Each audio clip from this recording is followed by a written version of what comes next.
Oke, baik. Terima kasih. Bismillah. Assalamualaikum warahmatullahi wabarakatuh. Waalaikumsalam warahmatullahi wabarakatuh. Waalaikumsalam warahmatullahi wabarakatuh. Alhamdulillahirrahmanirrahim, kita bisa ketemu lagi di perkuliahan kita pagi ini, pertemuan ke-6. Dan hari ini spesial seperti hari-hari spesial yang lain. Tapi hari ini berbeda. Saya kedatangan rekan saya, seorang UI designer, tapi kalau teman-teman tahu, dia tuh background-nya front-end developer. Jadi please welcome Kang Fian. Hatur nuhun atas waktunya. Siap. Thank you juga Kang Rian. Halo, salam kenal semua. Siap. Mungkin saya sedikit perkenalan dulu, teman-teman. Kang Fian ini adalah UI designer di Jabar Digital Service. Kami bekerja bareng di sana dan mostly banyak berhubungan dengan front-end developer, tapi pada dasarnya Kang Fian basicnya front-end developer. Nah, di perkuliahan pemrograman internet pagi ini, Kang Fian mungkin nggak banyak cerita tentang UI design, tapi mungkin nanti perkenalan dulu tentang UI design gitu ya. Selanjutnya akan lebih bahas bagaimana mengkonversi desain dari seorang desainer ke dalam bentuk front-end HTML, CSS gitu. Dan teman-teman kebetulan di pertemuan-pertemuan sebelumnya sudah belajar basic HTML, basic CSS, basic JavaScript, basic layouting gitu. Dan sekarang kita lari ke yang lebih advance. Untuk mempersingkat waktu, Kang Fian, mangga silahkan mulai dari perkenalan dulu mungkin ya. Mangga, nuhun Kang Fian. Siap, terima kasih ke Kang Rian atas openingnya. Selamat pagi teman-teman semua. Ya, tadi udah dijelaskan oleh Kang Rian juga. Jadi nama lengkap saya Arfian Maulidan, tapi teman-teman bisa panggil Fian aja. Benar tadi kata Kang Rian, saya bekerja sama dengan Kang Rian di divisi analisis untuk Jabar Digital Service. Untuk di JDS sebenarnya saya adalah seorang UID, User Interface Designer. Nah, cuman memang beberapa tahun ke belakang sebelum sempat shifting karir, saya adalah front-end developer. Cuman memang spesifik di front-end. Jadi bukan full stack ya. Jadi memang spesifik di front-end. Beberapa hal yang ditangani itu mostly HTML, kemudian beberapa pemrograman untuk di mobile, kalau misalnya teman-teman tahu Kotlin untuk yang Android, kemudian ada Swift untuk yang iOS, kemudian HTML, CSS, dan JS, JavaScript itu untuk yang di web. Nah, tapi khusus untuk kelas online hari ini, kita hanya akan membahas pemrogramannya aja, jadi dari sisi pemrogramannya. Nah, nanti akan saya share juga, atau mungkin nanti Kang Rian akan nge-share juga terkait dengan desain mana sih yang akan kita pakai. Oke, nah mungkin itu sedikit perkenalan dari saya. Saya mohon izin share screen ya, Kang Rian. Silakan Kang Fian.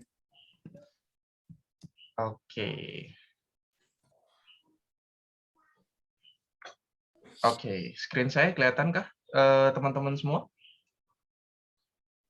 Kelihatan, Pak. Kelihatan. Oke, siap. Nah, untuk kelas online hari ini, kita akan mendesain tampilan login sebenarnya. Kenapa tampilan login? Karena dari beberapa tampilan yang kita akan buat, baik itu web, kemudian aplikasi, dan lain sebagainya, login itu biasanya jadi satu halaman utama yang harus didesain terlebih dahulu. Dan sebenarnya untuk mendesain tampilan logic itu kebutuhan skill-nya, baik itu yang basic HTML, basic CSS, dan basic JS-nya itu udah cukup mumpuni sih sebenarnya untuk kita mendesain satu tampilan ini. Jadi kurang lebih tampilan ini yang teman-teman lihat di layar ini adalah tampilan yang akan nanti kita desain di hari ini. Untuk tools desainnya sendiri, sebenarnya saya menggunakan Figma. Jadi kalau teman-teman tahu, ada tools untuk ngedesain khusus user interface, itu ada namanya Figma, meskipun sebenarnya ada tools desain lain ya, seperti Adobe XD. Kemudian kalau pengguna Macintosh mungkin atau Apple, biasanya pakai ada tools namanya Sketch. Nah, untuk desain yang biasa digunakan oleh anak-anak di JDS, di Jabar Digital Service, itu kami menggunakan Figma. Karena ada beberapa keunggulan sih dari sisi Figma itu, seperti kayak komponen, kemudian nge-layouting-nya lebih gampang, dan lain sebagainya.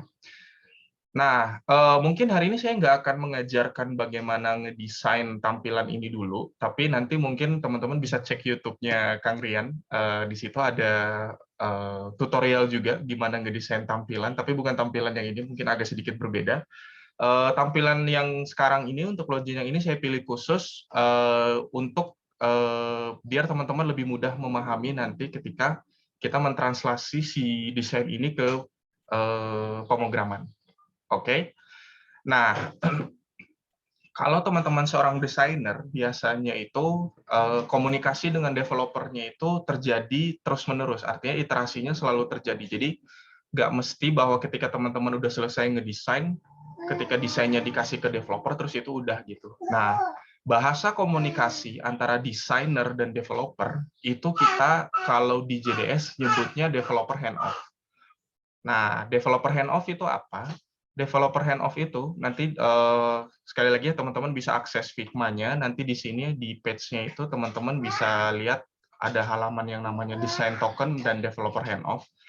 Nah, di developer handoff itu biasanya kita punya dua standar. Yang pertama design token. Design token itu apa? Design token itu adalah kumpulan basic standarisasi style yang kita pakai. Jadi misalnya di sini contohnya adalah warna. Kombinasi heksa warnanya itu berapa, nama penggunaan warnanya apa. Misalnya ketika kita mau ngasih warna untuk di bagian title, itu kode heksanya seperti apa, itu udah kita tentukan di developer handoff. Nah, nanti kita sama-sama di bagian pemrogrammingnya nanti kita akan bikin desain tokennya. Kemudian di situ ada penggunaan title juga. Title ini sesuai namanya atau heading ya. Sesuai namanya itu adalah styling standar untuk di setiap komponen-komponennya.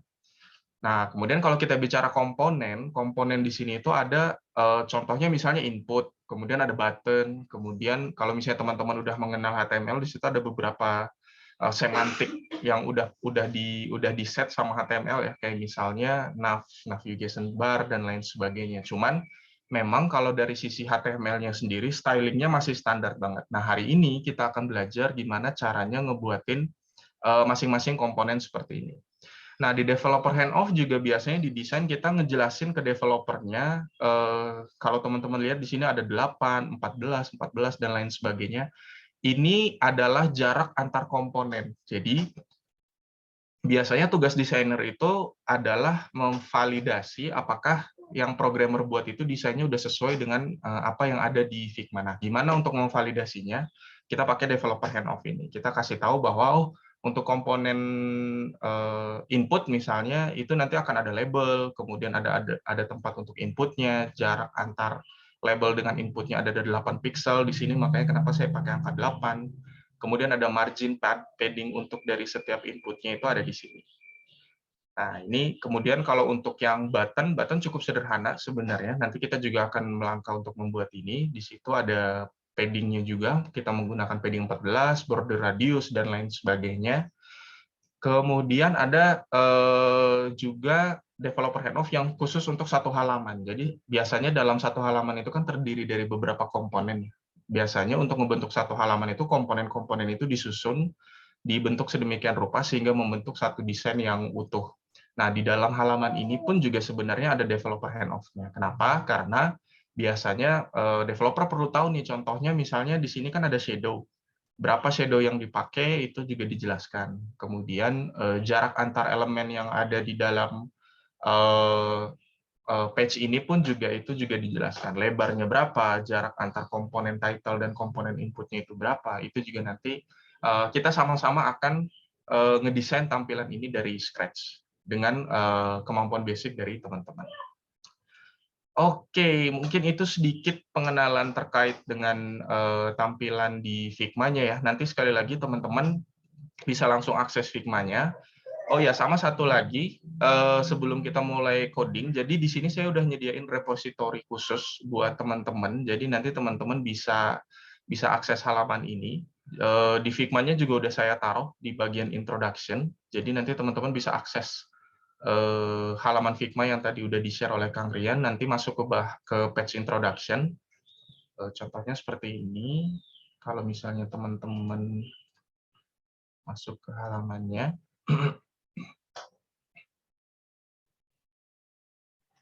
Kalau teman-teman cuma akses belum punya akun Figma, nanti teman-teman cuma akan dapat tampilan view seperti ini. Nah, untuk mengganti ke halaman developer handoff misalnya, itu nanti teman-teman bisa ke arah yang sebelah kiri, yang ada tombol F ini, klik, kemudian bisa masuk ke developer handoff. Kemudian bisa masuk ke bagian introduction, untuk balik lagi ngeklik di repositorinya. Nah, repositori ini sebenarnya isinya seluruh kode final yang akan kita pelajari hari ini. Jadi nanti misalnya teman-teman bisa nanti membandingkan coding yang udah dilakukan dengan yang ada di sini. Di sini semua udah lengkap, udah saya taruh materi pembelajaran hari ini, nanti semuanya ada di sini, baik itu desain Figma-nya maupun referensi materinya. Jadi ada 3 hal sebenarnya yang mungkin teman-teman udah pelajari, tapi mungkin saya coba refreshing lagi. Itu kita akan menggunakan CSS variable, kemudian ada box sizing, sama yang paling penting, yang paling umum biasanya digunakan di layouting itu adalah flexbox. Nah, nanti setiap materi ini teman-teman nanti bisa langsung akses di repositorinya ya. Dan di file ini nanti teman-teman bisa langsung download zip-nya aja, supaya nanti bisa coba untuk ngejalanin file index.html. Oke, jadi itu tadi dari sisi desain, kemudian ini dari sisi repositorinya, nanti teman-teman bisa pakai. Oh ya, untuk repositorinya sendiri saya pakai GitHub, cuman mungkin saya nggak akan ngejelasin secara detail terkait GitHub ini. Intinya ini seperti kayak Google Drive-nya programmer. Jadi biasanya programmer kalau ngebikin sesuatu dan dia pengen orang lain untuk ngeliatin codingnya dia, supaya bisa dikomen, kemudian sama-sama ngeliatin mana coding yang kurang baik atau misalnya harus diperbaiki, nah biasanya kita pakai GitHub ini. Oke, nah mungkin kita langsung aja mulai dengan pemrogramannya ya. Jadi seperti biasa, biasanya saya selalu mulai dari blank kosong untuk di internet, di Windows Explorer-nya. Nah, di sini kita punya 3 struktur sebenarnya. Kalau teman-teman 3 struktur folder. Nah, kalau misalnya teman-teman lihat di GitHub-nya, itu kita punya folder asset, folder CSS, folder JS, kemudian file index.html. Nah, sekarang kita mulai coba bikin file index.html-nya dulu ya. Teman-teman bisa langsung bikin text file, tapi jangan lupa untuk ngeganti extension-nya jadi index.html.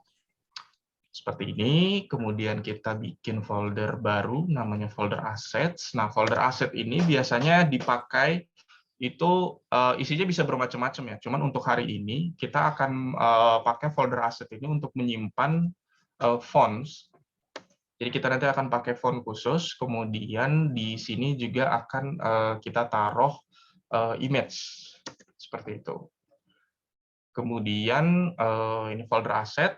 Setelah itu kita punya folder yang namanya CSS, atau saya biasanya pakai CSS, tapi teman-teman mungkin akan nemu beberapa programmer pakai styles misalnya, itu boleh. Jadi namanya sebenarnya boleh terserah dari teman-teman ya, yang lebih memudahkan dan lebih familiar aja ke teman-teman seperti apa gitu. Kemudian satu folder lagi di situ namanya, saya kasih nama JS lah untuk saat ini. Atau nanti mungkin kalau programmer-programmer lain mungkin akan menamakan foldernya berbeda-beda dari sisi nama, tapi biasanya untuk yang basic itu pasti akan ada 3 folder ini, tempat di mana dia akan naruh JavaScript-nya, file JavaScript untuk function-nya, kemudian file CSS untuk styling-nya, dan yang terakhir itu adalah folder asset untuk nyimpen filenya. Nah, kita masuk ke folder font dulu. Di folder font di sini saya udah punya beberapa font yang saya mau pakai. Itu di sini ada 3 file font dengan extension .ttf kalau misalnya teman-teman lihat. Jadi ttf ini yang biasanya direkomendasikan untuk dipakai di browser, font yang dipakai di browser. Saya akan pakai font Lato, dan stylingnya yang akan saya pakai itu ada 3, ada bold, ada medium, ada regular. Kemudian untuk yang image-nya sendiri, di sini saya juga udah coba ekspor dari Figma-nya. Jadi nanti kita akan pakai image yang ini sebagai super grafiknya kita nanti untuk di bagian login. Jadi nanti teman-teman tinggal langsung pakai file ini ketika codingnya. Kalau di Figma sendiri sebenarnya cukup simpel ya untuk nge-export si image-nya. Jadi nanti tinggal pilih image-nya, kemudian di bawah sini ada bagian export. Nah, nanti teman-teman bisa pilih beberapa tipe file yang digunakan. Nah, umumnya yang biasa dipakai oleh teman-teman, kalau misalnya pengen hasilnya adalah vektor, itu adalah SVG. Tapi kalau misalnya pengen hasilnya bitmap, nanti teman-teman bisa pakai PNG atau JPG. Nah, bedanya vektor dengan bitmap itu apa? Kalau misalnya vektor, kalau teman-teman lihat di sini, vektor itu ketika saya zoom in, itu gambarnya nggak pecah kualitasnya. Tapi kalau misalnya PNG, ketika di zoom in, itu pasti akan kelihatan kotak-kotak putih. Nah, tapi perlu diingat, semakin besar ukuran vektor dari ukuran vektor dari image-nya, misalnya 1000 kali 1000, misalnya otomatis di sini ukuran filenya akan jadi lebih besar. Bisa dilihat di sini size untuk super grafiknya aja kurang lebih 1,92 mega. Untuk kebutuhan latihan nggak apa-apa, tapi kalau misalnya untuk kebutuhan production biasanya itu nggak boleh. Jadi teman-teman biasanya hanya diizinkan maksimum itu 1-2 kilobyte ya. Dan ini udah 100% lebih besar daripada yang direkomendasikan, tapi nggak apa-apa untuk kebutuhan latihan karena kita offline, kita coba pakai file ini dulu. Ada beberapa trik sebenarnya yang bisa dipakai untuk mengecilkan image-nya, tapi kita langsung ekspor aja dari Figma. Oke, jadi itu tadi saya punya 3 folder, sekali lagi asset, CSS, JavaScript, dan juga index.html. Untuk file CSS dan JS-nya nanti akan akan diisi barengan dengan ketika kita memulai pemrograman ya. Oke, nah sekarang selanjutnya adalah tools yang teman-teman gunakan untuk coding. Nah, saya nggak tahu teman-teman biasanya pakai apa, tapi umumnya untuk saat ini beberapa tutorial yang mungkin teman-teman lihat di internet itu umumnya menggunakan Visual Studio Code namanya. Jadi kalau teman-teman lihat itu logonya seperti ini, Visual Studio Code. Saya juga akan menggunakan tools itu di pagi hari ini, jadi kita langsung aja mungkin untuk mulai dengan codingnya. Di sini saya udah masuk sekali lagi ke folder yang berisi folder asset, CSS, JS, dan index.html. Saya klik kanan di sini. Kalau teman-teman udah menginstal Visual Code, Visual Studio Code tadi, teman-teman langsung aja klik Open with Code. Oke, nanti kurang lebih tampilannya akan seperti ini, di mana teman-teman udah akan langsung punya Explorer namanya, di sebelah kirinya itu udah yang berisi folder-folder tadi. Jadi font di sini udah ada, image sudah ada, CSS, kemudian JS. Nah, untuk memulai coding HTML, umumnya pasti kita mulai dari HTML-nya itu sendiri ya. Jadi kita coba mulai dengan coding di bagian HTML, tapi sebenarnya kalau teman-teman tahu ya HTML itu sebenarnya bukan bahasa pemrograman. Dia itu lebih disebut sebagai bahasa markup sesuai dengan namanya, hypertext markup language. Jadi dia sebenarnya lebih ke berisi sintaks atau tag-tag gitu aja. Sedangkan kalau JavaScript-nya itu yang disebut dengan bahasa pemrograman. Nah, mungkin nanti lebih jelasnya teman-teman bisa coba googling perbedaan antara bahasa pemrograman dan bahasa markup language itu seperti apa. Oke, nah di sini kita mulai dengan indeks HTML-nya dulu. Kita coba masukin sintaks HTML5-nya. Di sini saya udah pakai Emmet. Jadi Emmet itu adalah plugin supaya memudahkan saya untuk ngoding lebih cepat gitu. Nah, dari instead saya harus ngoding satu-satu HTML bla bla bla, head bla bla, di sini tadi Emmet udah ngasih beberapa opsi. Jadi kalau saya mau pakai HTML XML atau HTML5, saya tinggal klik aja. Nanti dia bisa langsung otomatis ngeluarin snippet-nya. Oke, nah di sini untuk struktur HTML-nya mungkin menurut saya teman-teman udah mempelajari basic-nya ya. Kita coba langsung jump in aja ke layouting-nya seperti apa. Tapi sebelum itu saya ingin ngerubah nama halamannya itu jadi halaman logik. Oke, nah kemudian satu lagi, biasanya juga untuk programmer yang menggunakan Visual Studio Code, mereka tuh ada nginstal yang namanya Live Server. Jadi Live Server itu fungsinya adalah, kalau teman-teman bisa lihat di sini saya punya yang namanya Open Live Server. Open Live Server ini sebenarnya fungsinya itu lebih ke supaya saya nggak perlu refresh halaman lagi. Jadi saya tinggal ngetik atau ngoding gitu ya. Terus nanti si sistemnya ini akan langsung istilahnya langsung refresh otomatis gitu halamannya. Nah, nanti kita akan coba lihat satu persatu di sini. Oke, saya coba bagi 2 halaman dulu biar lebih lebih memudahkan untuk ngeliatin hasil desainnya nanti. Sorry, hasil dari pemrograman kita. Oke, di sini untuk yang title-nya kita udah punya halaman login. Kemudian yang pertama kalau dari developer handoff-nya ya, kita lihat dari developer handoff-nya dulu. Kita akan bikin warna background-nya dulu. Nah, untuk bisa bikin warna background-nya, kita perlu file CSS. Seperti biasa, teman-teman bisa bikin, kalau saya selalu namanya main.css, karena di sini nanti akan isi semua file CSS yang saya butuhkan. Kemudian, nah ini ada satu hal mungkin yang saya nggak tahu apakah teman-teman sudah pernah familiar dengan ini. Itu ada yang namanya CSS variable. Jadi CSS variable ini fungsinya buat apa? CSS variable ini fungsinya supaya memudahkan kita ketika bikin desain tokennya. Jadi supaya misalnya kalau misalnya teman-teman lihat ya ketika kita bikin CSS itu kan ada kode heksa yang harus kita masukkan untuk warna gitu. Instead of kita hafal kode heksanya, teman-teman akan digunakan dengan variabelnya. Jadi teman-teman hanya tinggal perlu kalau misalnya warna putih saya udah namanya neutral white misalnya kayak gitu. Nah, contohnya seperti apa? Kita langsung aja ya. Jadi untuk membuat CSS variable itu teman-teman butuh yang namanya root.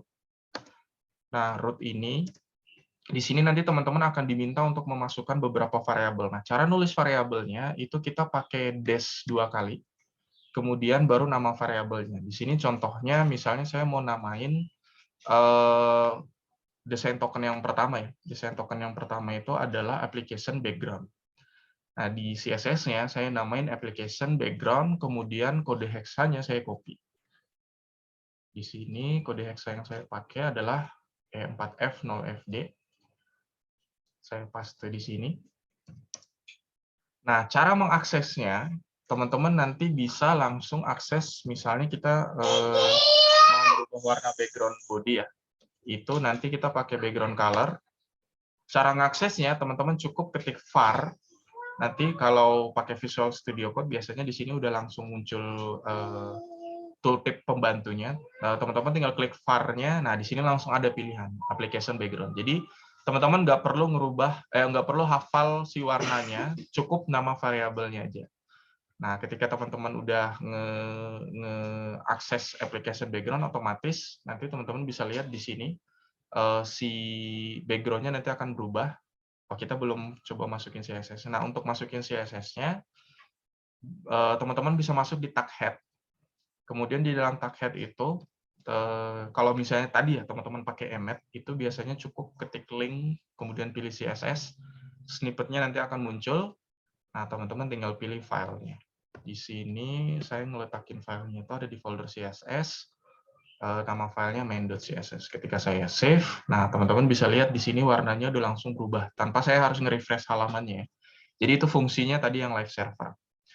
Nah, kenapa variabel CSS ini penting? Karena biasanya satu warna itu dipakai di beberapa tempat gitu. Ada komponen, misalnya untuk yang warna biru dipakai di komponen button, title, dan lain sebagainya. Nah, teman-teman bisa bayangkan kalau seandainya saya harus merubah satu persatu coding si hexacode-nya ini di setiap elemen, dengan bantuan variabel ini saya cukup merubah di satu tempat, nanti itu akan berubah semua. Contohnya misalnya saya mau merubah application background ke warna merah misalnya.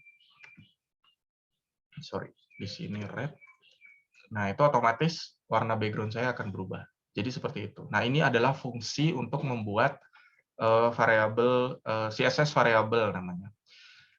Di sini juga teman-teman nanti ketika di repositorinya juga bisa lihat di bagian ini CSS variable. Di sini saya udah ngasih referensi materinya, nanti buat teman-teman bisa coba untuk baca-baca terkait itu.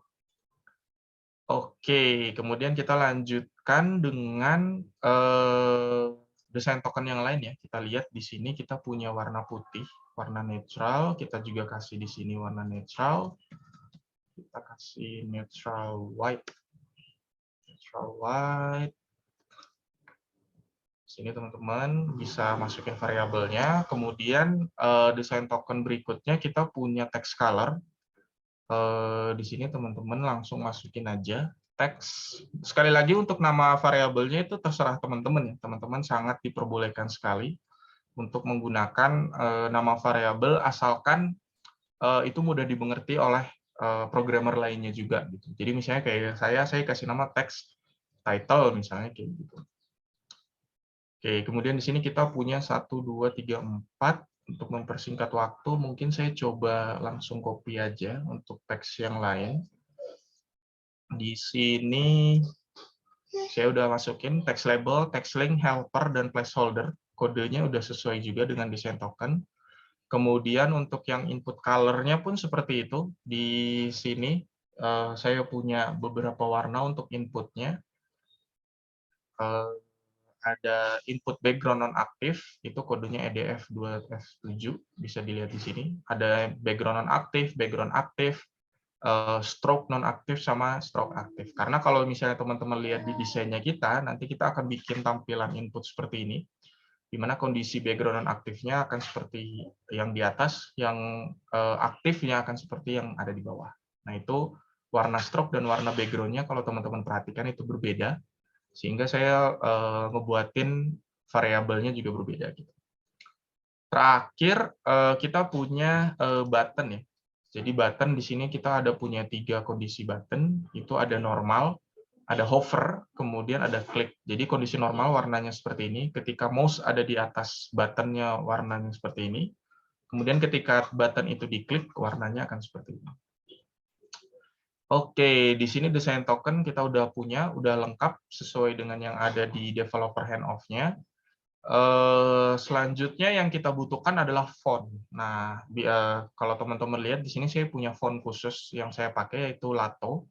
Untuk menambahkan font, teman-teman bisa menggunakan kalau di CSS itu namanya font face ya. Jadi teman-teman bisa pakai font face, kemudian tinggal namain sesuka hati. Misalnya saya mau namain bold, karena nanti font ini akan saya pakai. Kemudian URL-nya yang paling penting. Nah, teman-teman, untuk mengakses URL via pemrograman itu memang agak lumayan unik ya. Jadi kalau misalnya teman-teman lihat di sini, ketika saya pakai tanda titik dan slash, itu artinya saya ada di satu root folder yang sama gitu. Jadi karena file index.html ini nilainya setara dengan CSS, makanya saya cukup pakai satu titik kemudian slash, langsung masuk ke slash folder CSS-nya gitu. Kemudian di dalam slash folder CSS ada slash main.css. Nah, itu nama filenya. Nah, ketika kita udah masuk di main.css dan kita mau mengakses yang namanya asset, itu berbeda caranya. Karena kita perlu untuk naik satu tingkat lagi keluar supaya kita bisa setara dengan yang ada di folder asset yang ada di folder asset gitu. Nah, caranya adalah kita pakai 2 titik. 2 titik ini menandakan saya harus naik satu tingkat ke atas dulu supaya saya bisa mengakses folder asetnya. Kemudian kalau misalnya teman-teman benar struktur foldernya, itu nanti ketika pakai slash, itu teman-teman akan langsung dikasih pilihan foldernya. Nah, ini menandakan teman-teman udah benar gitu untuk ngarahin foldernya. Tinggal dipilih aset, font, kemudian pilih font yang bold-nya. Sini sekali lagi ya, untuk yang font face, teman-teman bisa pakai penamaan apapun. Di sini saya pakai bold karena sesuai dengan nama fontnya. Kemudian untuk saya punya 3 di sini, sesuai teman-teman lihat, ada bold, medium, dan regular. Otomatis saya akan bikin 3 font, ada font bold, medium, kemudian regular. Nah, di sini teman-teman bisa langsung rubah filenya sesuai dengan yang ada di foldernya. Sekali lagi, CSS itu lumayan sensitif ya untuk nama file. Jadi kalau misalnya teman-teman salah ngeklik filenya, salah menamakan path-nya yang ada di sini, misalnya Lato B-nya ternyata huruf kecil, itu pasti nggak akan jalan.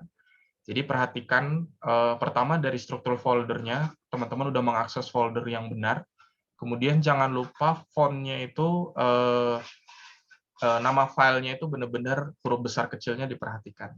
Seperti itu. Nah, itulah kenapa saya menggunakan emetnya si Visual Code. Jadi itu sangat membantu saya untuk memilih folder dan file ya. Kalau karena udah muncul snippet kayak gini, otomatis saya nggak mungkin salah gitu untuk ngetik filenya.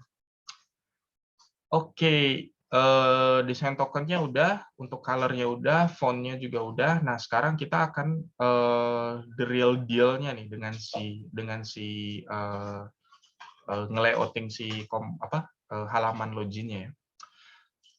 Oh, tapi sebelum itu ada yang kurang juga. Di sini saya coba untuk nge-set yang namanya box sizing. Di sini itu saya pakai border box. Nah, box sizing ini sebenarnya apa?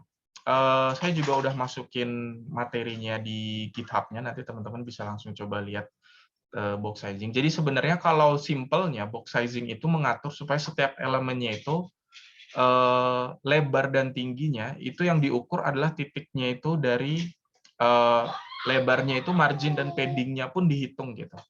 Jadi kalau misalnya bukan border box, teman-teman biasanya nanti akan kesulitan ketika ngelayouting margin atau paddingnya. Kadang bisa mungkin kelewat lebarnya dan lain sebagainya gitu. Karena nanti kita akan coba lihat ya si setiap elemennya itu kenapa si border box-nya ini di set sama saya, box sizing-nya itu di set sama saya border box. Ini untuk kebutuhan margin, padding, lebar dan tinggi dari si komponennya dihitungnya itu benar gitu per pixelnya.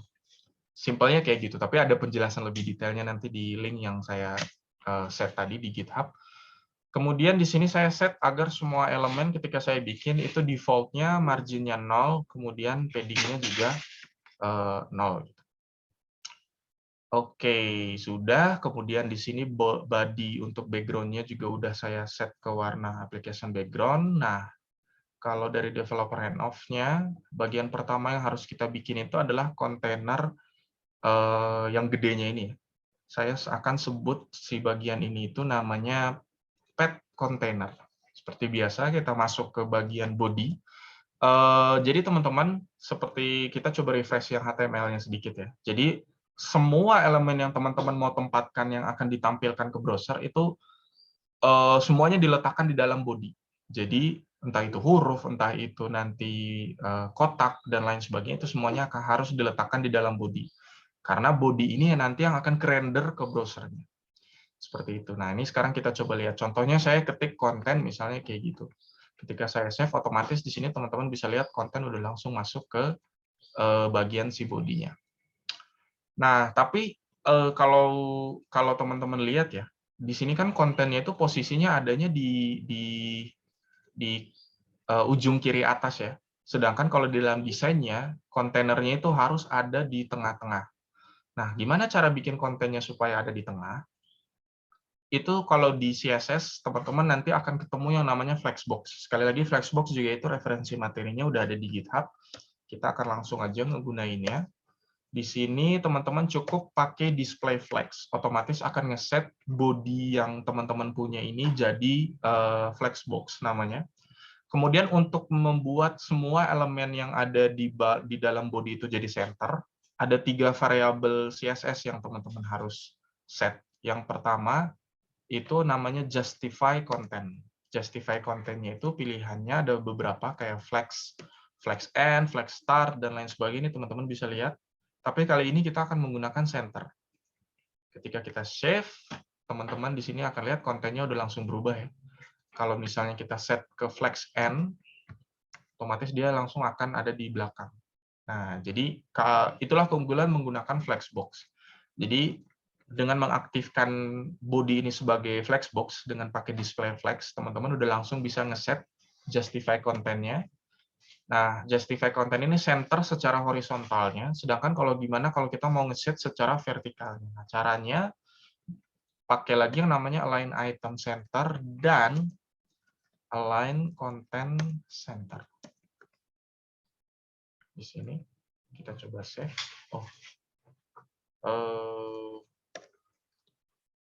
Align self center. Oh, sorry. Kenapa dia nggak pindah ke tengah, padahal kita udah ngeset si display flex-nya. Kalau teman-teman perhatikan, si bodinya itu tingginya sebenarnya tuh hanya segini.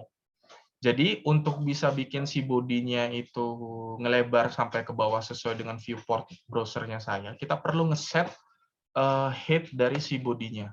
Ya, kita pakai nama si value-nya itu 100 VH. VH itu viewport height. Jadi ketika saya simpan, nah sekarang kontennya udah ada di tengah karena seluruh bodinya itu tingginya udah sesuai dengan dari si browsernya. Kalau tadi tanpa menggunakan viewport height ini 100 viewport height, bodinya hanya akan setinggi kontennya gitu, sehingga kurang cocok dengan kebutuhan kita. Jadi kita set dulu bodinya supaya setinggi browser. Nah, sekarang kontennya ini udah berubah ada di tengah, kita tinggal bikin kontainernya. Nah, cara bikin kontainernya, teman-teman bisa kasih nama pet container. Jadi nanti ada div-nya, kita akan pakai div, kemudian kita pakai class. Nama kelasnya itu adalah pet container. Seperti biasa, untuk biar jelas, kita kasih kontennya dulu, biar jelas. Kemudian kita langsung bisa mulai styling untuk si pet containernya. Nah, kalau teman-teman lihat di developer handoff, untuk pet container ini, di sini dia itu punya border radiusnya 16 pixel, di sini saya setnya.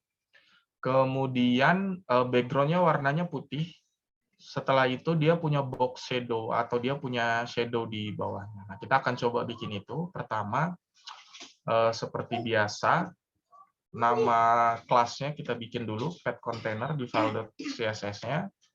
Di sini kita kasih background color, kita pakai variabel aja, karena kita udah punya variabelnya, itu neutral white.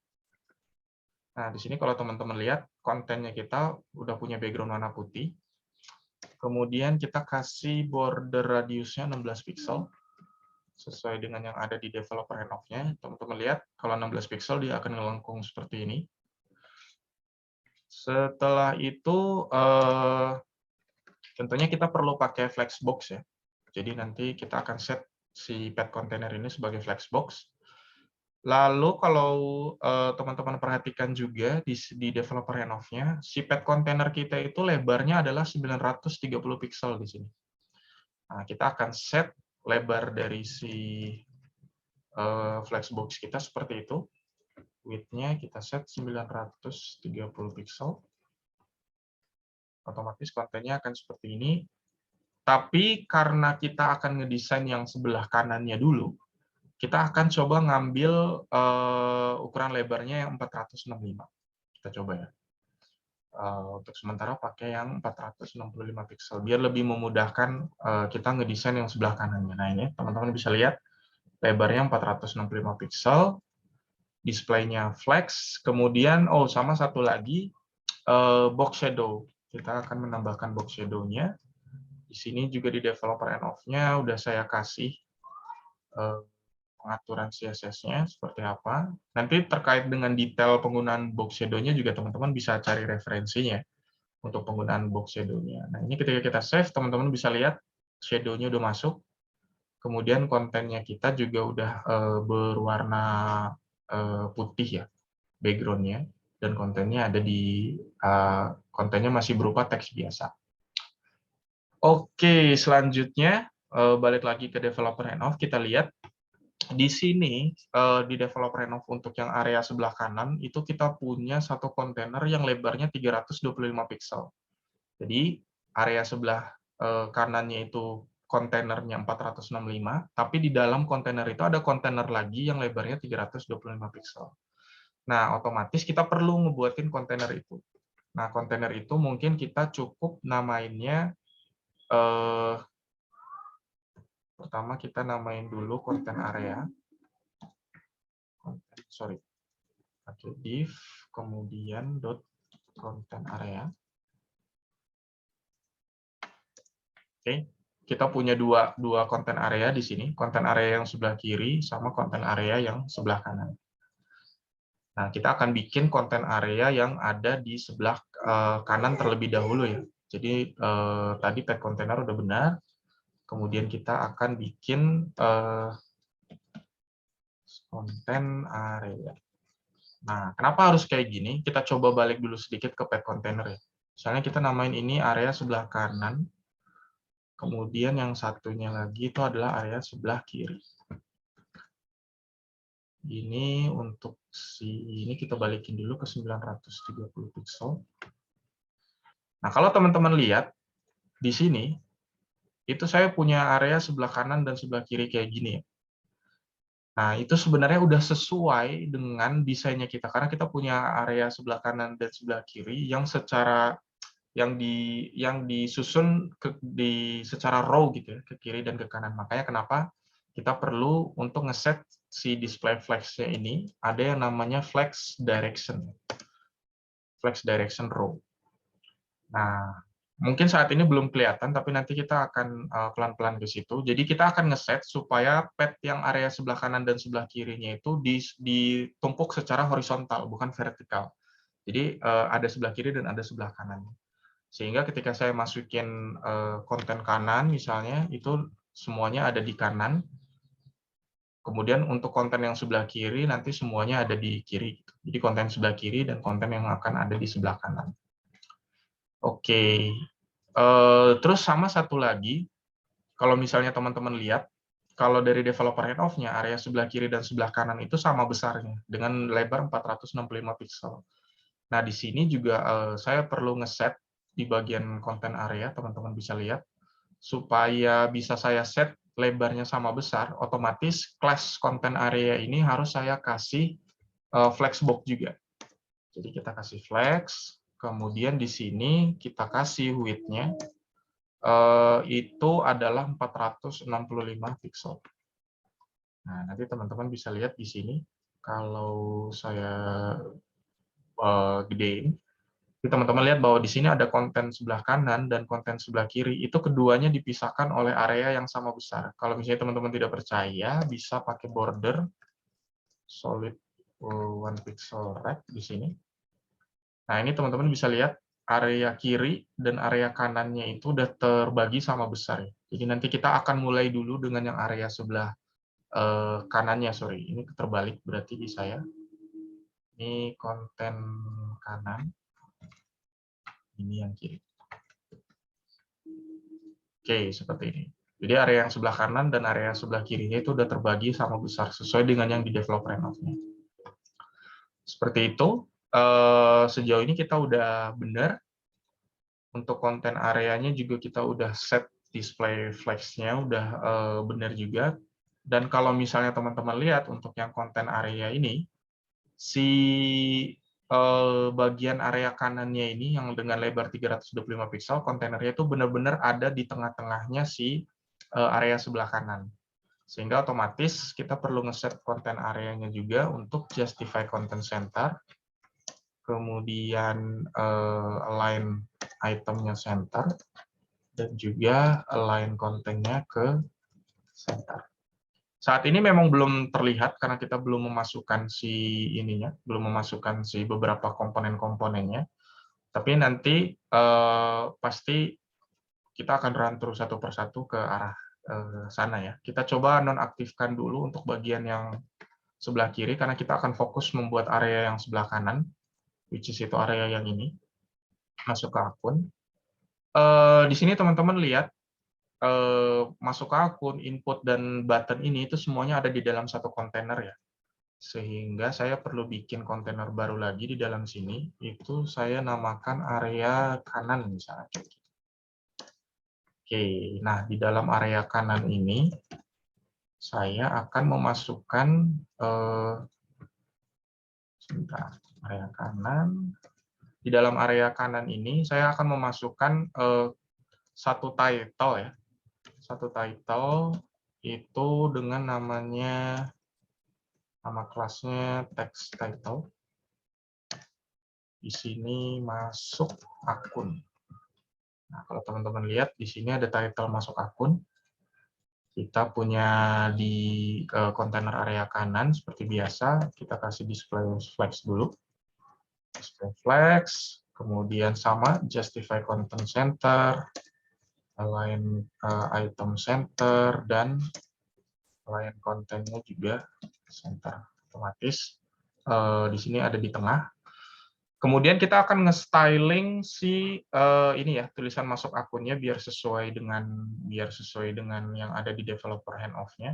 Di sini kalau untuk yang title bisa dilihat font yang dipakai itu adalah Lato, stylenya bold, ukuran 28 pixel. Nah, kita bikin, tadi kita udah masukin kelasnya di HTML ya, namanya text title. Ini kita bisa langsung masukin aja ke CSS-nya. Untuk yang text title, itu kita akan pakai font family yang namanya bold. Kemudian kita pakai font size 28 pixel. Kemudian kita kasih warna kita udah masukin warnanya tadi itu dengan warna text title. Nah, ketika kita save, teman-teman bisa lihat sekarang si teks masuk akunnya itu udah berubah sesuai dengan standar yang ada di developer handoff-nya. Seperti ini. Oke, itu tadi untuk yang title-nya. Kita udah punya title-nya. Masuk akun. Oh ya, untuk yang area kanannya ini, seperti yang bisa teman-teman lihat kontainernya, itu lebarnya 325 pixel. Jadi kita harus menambahkan width-nya 325 pixel. Seperti ini.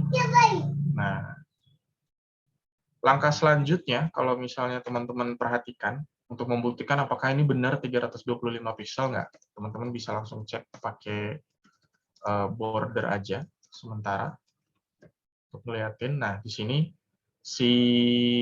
untuk yang area sebelah konten areanya itu, si area kontainer area kanannya, itu lebarnya udah benar 325 pixel. Sedangkan kalau untuk yang konten areanya sendiri tadi 465 pixel ya.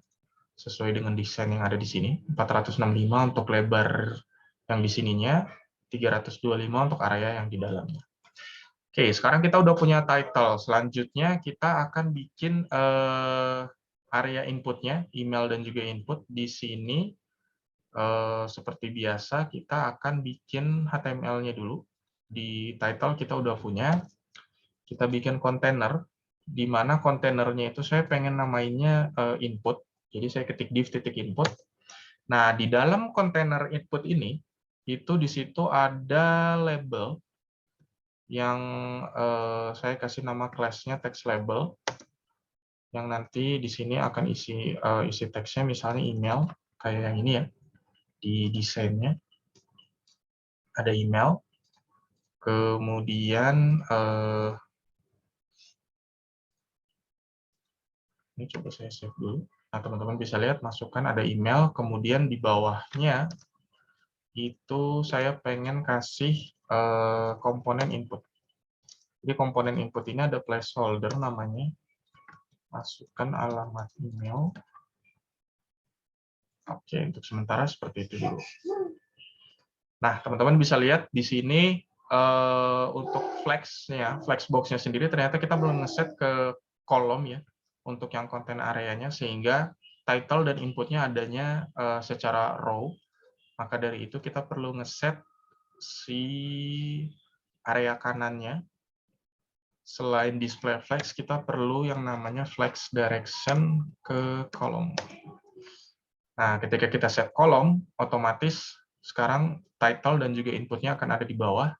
Nah, kalau teman-teman perhatikan di developer handoff-nya, jarak antara title dan juga inputnya itu adalah 26 pixel, seperti ini. Nah, untuk bisa ngebuatin itu, kita pakai variabel di CSS-nya itu yang namanya row gap. Row gap, kita kasih angka 26 pixel. Ketika teman-teman save, sekarang teman-teman lihat itu udah jarak antara title dan si inputnya itu adalah 26 pixel. Udah benar. Oke, nah selanjutnya kita akan styling si inputnya. Nah, untuk nge-styling inputnya sebenarnya kita juga udah punya developer handoff-nya di sini. Kalau teman-teman lihat developer handoff-nya, email label dan juga inputnya itu ada di set supaya atas bawah. Ini kita akan coba set. Perhatikan untuk yang bagian label dan juga inputnya. Di sini kita udah namain class-nya input ya. Sehingga kita bisa langsung bikin style-nya input. Kemudian seperti biasa untuk bisa mengakses flexbox-nya kita kasih display flex. Kemudian karena di developer handoff-nya itu email ada di atas, inputnya ada di bawah, kita kasih flex direction-nya itu adalah kolom. Seperti ini, otomatis dia akan berubah langsung jadi kolom. Kemudian jarak antara label dan juga inputnya itu kalau teman-teman lihat di developer handoff itu ada 8 pixel. Nah, di sini teman-teman bisa langsung isi 8 pixel row gap-nya. Otomatis dia akan ngeset jarak antara label. Kemudian ini untuk yang bagian ininya ya, bagian kontainer inputnya. Nah, sekarang kita akan nge-styling bagian yang text labelnya. Nah, di sini kita perlu satu style baru namanya text label, di mana kalau teman-teman lihat di developer handoff untuk text label, stylingnya seperti ini. Di heading-nya itu untuk text label, dia pakai regular 14 pixel. Nah, kita akan bikin seperti itu juga. Untuk yang emailnya, kita seperti biasa display flex juga, tapi kita hanya akan langsung nge-set font family-nya ke regular. Kemudian font size-nya itu di-set ke 14 pixel. Nah, sekarang teman-teman lihat tulisan emailnya udah berubah. Kemudian untuk warnanya, kita akan pakai warna text label. Nah, sekarang warnanya udah menyesuaikan sesuai dengan yang ada di desainnya. Kayaknya kalau regular terlalu tipis, kita coba pakai medium. Nah, sekarang text labelnya udah berubah. Otomatis kita udah selesai ngedesain labelnya, udah sesuai dengan yang ada di desain. Selanjutnya kita ngedesain tampilan inputnya. Nah, untuk ngedesain tampilan input, di CSS itu, sekali lagi yang saya bilang ya, komponen HTML-nya itu udah punya yang namanya semantic komponen. Nah, sehingga kita bisa langsung ngeset inputnya. Perhatikan ada bedanya antara input yang nggak ada titik sama input yang ada titik.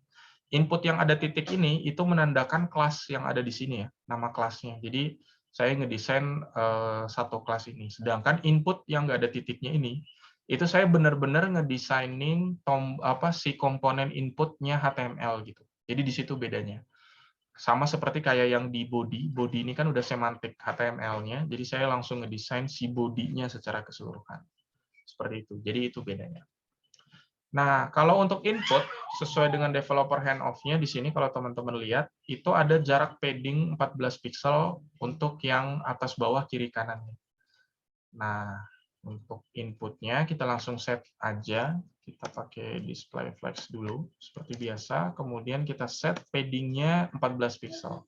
Nah, kalau kita ngeset padding seperti ini, itu dan langsung memasukkan value-nya, itu teman-teman akan langsung di set top, bottom, left, dan right-nya. Tapi kalau misalnya teman-teman cuma mau ngerubah yang atasnya, jarak atasnya, teman-teman bisa pakai padding top, misalnya 8 pixel, misalnya kayak gitu. Nah, kalau di set seperti itu, berarti yang ukuran atasnya itu hanya cuma 8 pixel. Tapi karena saya pengen semua padding-nya adalah 14 pixel, saya masukkan langsung padding, kemudian value 14 pixel. Kemudian di sini border radiusnya sendiri itu saya pakai 8 pixel. Jadi border radiusnya teman-teman bisa lihat sudut membulatnya di kiri kanan atas bawah. Lalu untuk background color-nya sendiri di sini juga udah kita set tadi background color yang non-aktif inputnya. Nah, seperti ini. Nah, kalau teman-teman perhatikan inputnya ini masih ada bordernya gitu ya. Nah, bordernya warnanya hitam. Kita bisa langsung aja set si bordernya si input ini pakai solid 2 pixel. Kemudian warnanya adalah yang tadi input stroke non-aktif juga. Nah, sekarang teman-teman lihat. Untuk yang bagian inputnya sekarang itu udah sama dengan yang ada di desainnya.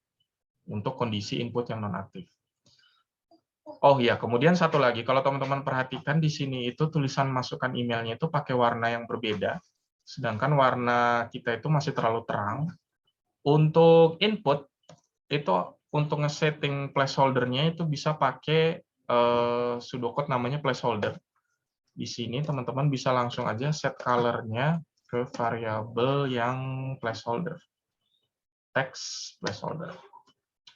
Oke, sekarang teman-teman bisa lihat si placeholder-nya udah berubah. Kemudian untuk kondisi nonaktifnya udah seperti ini ya, udah sesuai dengan yang ada di desain.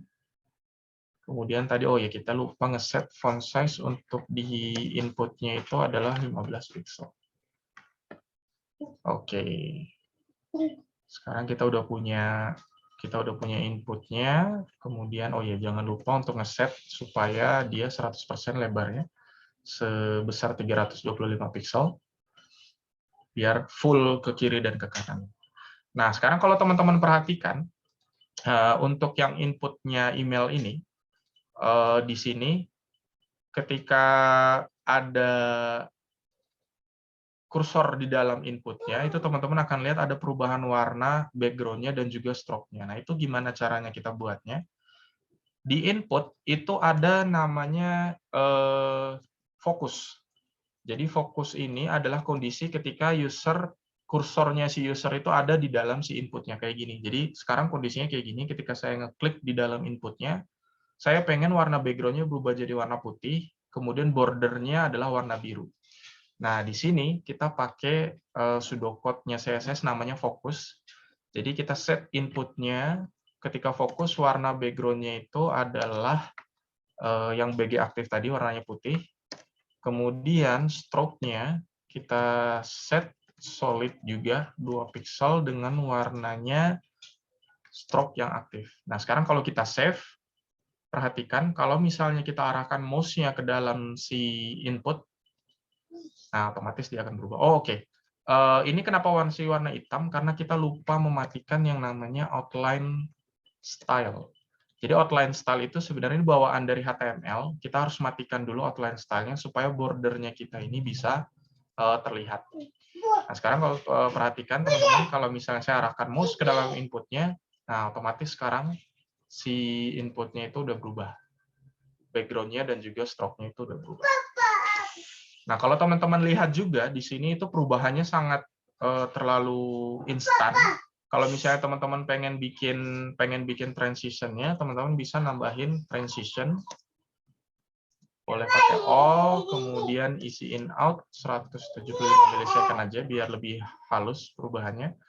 Sekarang kita lihat kalau udah ada transisi, ada animasinya dikit sekitar 175 milisecond. Nah, seperti ini.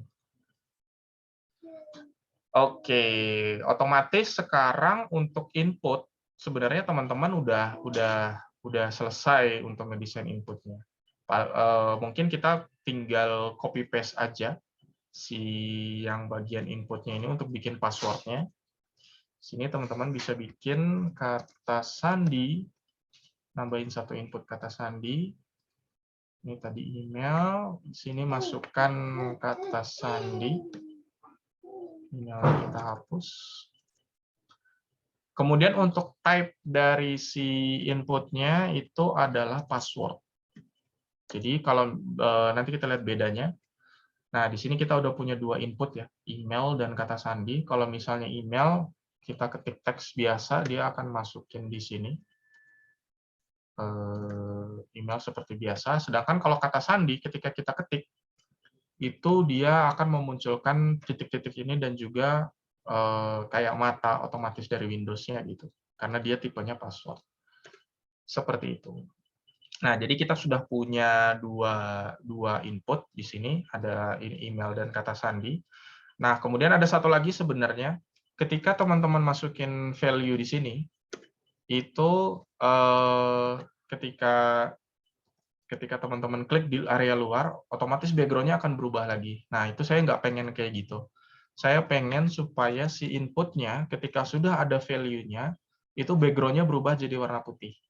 Nah, di sini ini agak sedikit tricky, di mana teman-teman bisa pakai yang namanya placeholder sound di sini. Nah, ini maksudnya gimana? Ini maksudnya adalah kan yang tulisan masukkan kata sandi ini kan namanya placeholder ya. Nah, di sini kita bikin style. Kalau seandainya placeholder-nya nggak muncul, otomatis kita pakai not di sini. Saya pengen supaya background color-nya itu berubah jadi warna putih. Karena dia udah aktif gitu, ada value-nya. Nah, sini teman-teman bisa lihat. Coba saya komen lagi. Kalau misalnya kontennya ada di dalam inputnya, ketika saya ngeklik di luar areanya, background-nya jadi warna abu-abu.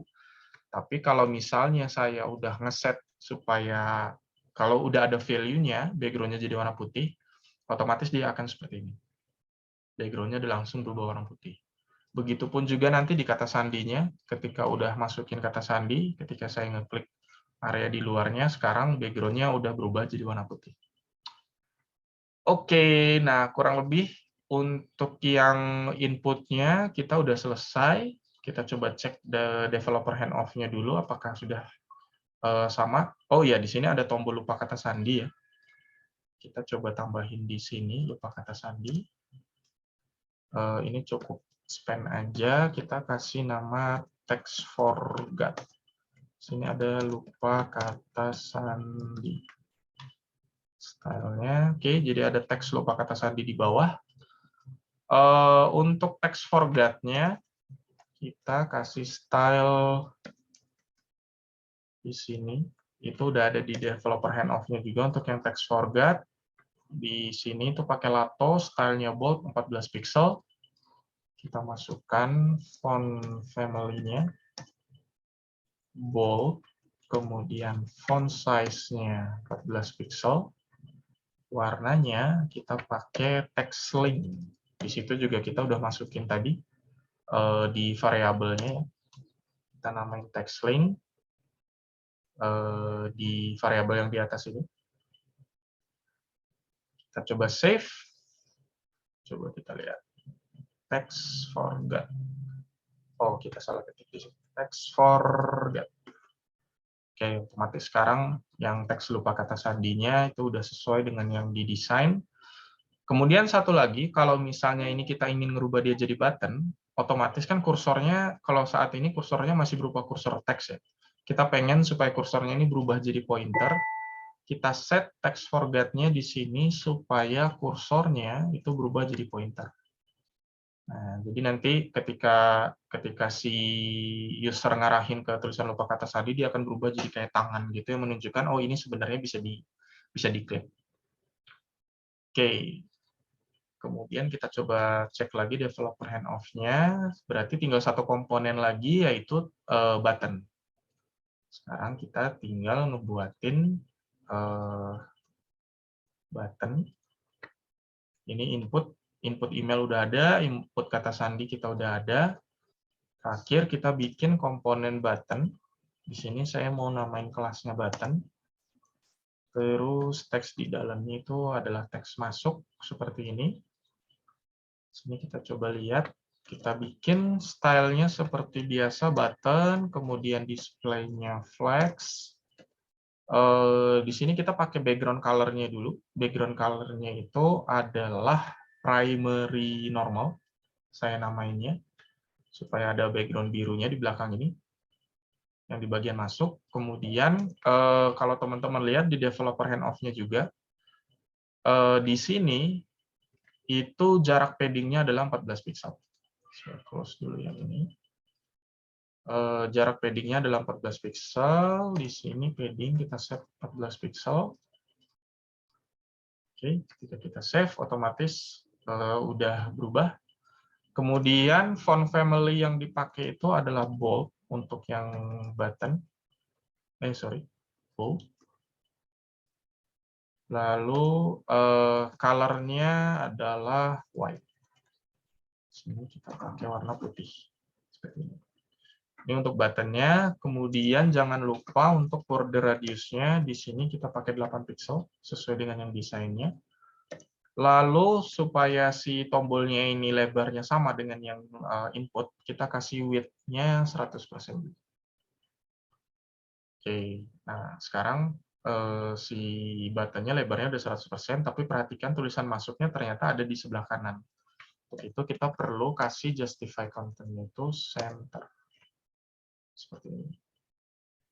Oke, otomatis button udah selesai. Input width-nya 100%. Kita juga set input yang di sini width-nya 100%. Oke. Otomatis sekarang kalau diperhatikan antara input dan button-nya itu udah sama lebarnya dan udah sesuai dengan yang ada di desain juga. Seperti ini. Ada title, input, dan juga tombol. Oke, sekarang kalau teman-teman perhatikan lagi untuk yang button, saat ini kan ketika saya hover atau mouse ada di atas button nggak terjadi perubahan apa-apa ya.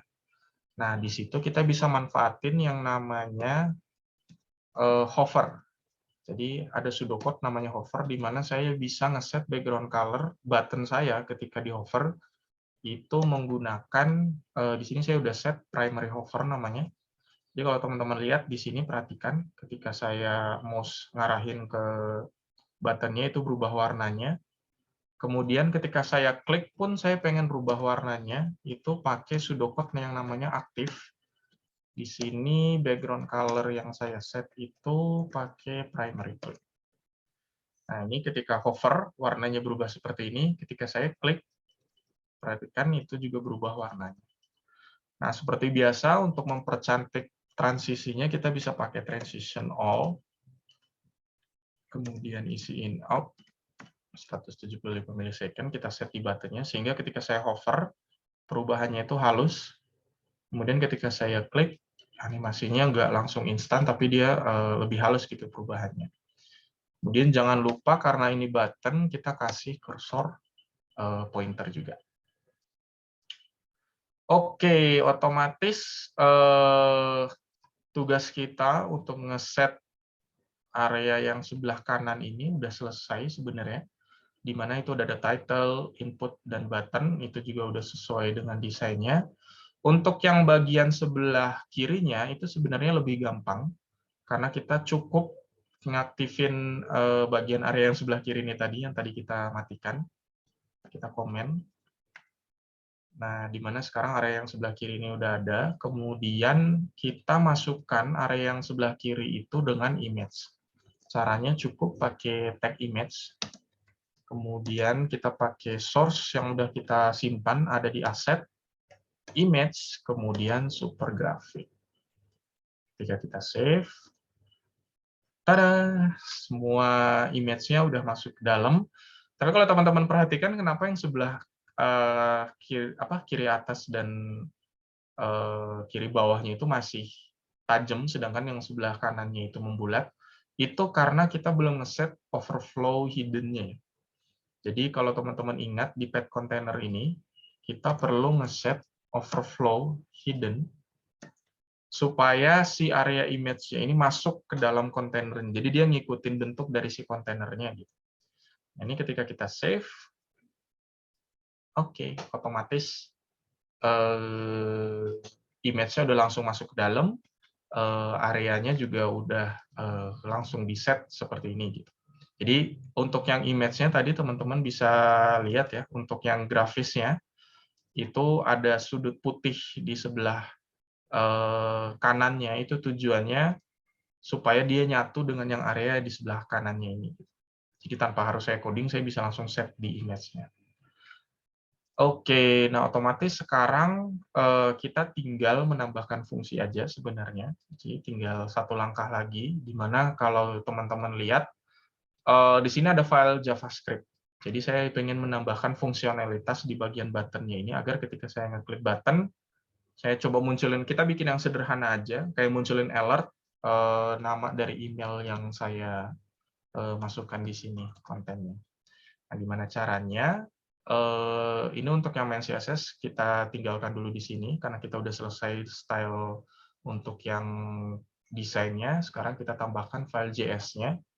Di sini saya coba namain jadi function.js. Cara untuk menambahkan JavaScript, versi yang paling basic itu sebenarnya ada di head-nya. Tapi beberapa orang mungkin akan merekomendasikan teman-teman itu untuk masukin di dalam tag body sebenarnya. Tujuannya apa? Tujuannya supaya fungsinya itu akan diambil atau akan dieksekusi kalau seluruh kontennya ini udah ke-load. Seperti itu. Makanya kenapa kita perlu masukin script-nya itu ke dalam body. Dan di sini untuk ngambil script-nya, kita pakai function.js. Kita buka function-nya. Di sini kita set listener-nya dulu. Jadi kita pastikan bahwa hanya ketika seluruh dokumennya itu udah ke-load, baru kita jalankan fungsi inisialisasinya. Nah, function inisialisasinya inilah yang akan dijalankan ketika halaman ini ke-load. Kita coba lihat di sini. Oke. Nah, di sini juga nanti teman-teman mungkin saya akan sedikit ngasih gambaran terkait dengan yang namanya query selector ya. Di sini query selector itu adalah saya pengen ngambil salah satu item yang ada di HTML ini. Nah, otomatis cara ngambilnya saya harus ngasih ID dia terlebih dahulu. Nah, ID-nya untuk yang tombol saya namain tombol masuk. Kenapa saya namain ID hanya di tombol? Itu karena saya mau ngambil tombolnya ini terlebih dahulu. Jadi kita nggak bisa serta-merta ngambil class dan lain sebagainya. Kita perlu ID-nya untuk bisa diakses oleh JavaScript. Setiap elemen itu kalau mau diakses harus dikasih ID di JavaScript-nya. Nah, kita bikin satu variabel namanya tombol masuk. Tombol masuk nanti akan menyimpan si komponen, variabel tombol masuk JavaScript ini akan menyimpan komponen tombol ini. Untuk mengakses komponennya, kita pakai dokumen .querySelector namanya. Nah, query selector ini ada bermacam-macam. Nanti juga teman-teman bisa coba cari tahu terkait query selector ini seperti apa. Karena tadi kita udah menamakan tombolnya itu dengan nama tombol masuk, kita akses lagi si ID-nya tombol masuk. Nah, otomatis sekarang si tombol ini yang HTML ini udah masuk ke dalam variabel ini. Variabel tombolnya gitu. Nah, sekarang kita tinggal bisa mengakses variabel tombolnya dengan yang namanya event click. Jadi kita pengen supaya ketika si tombol ini diklik terjadi sesuatu gitu.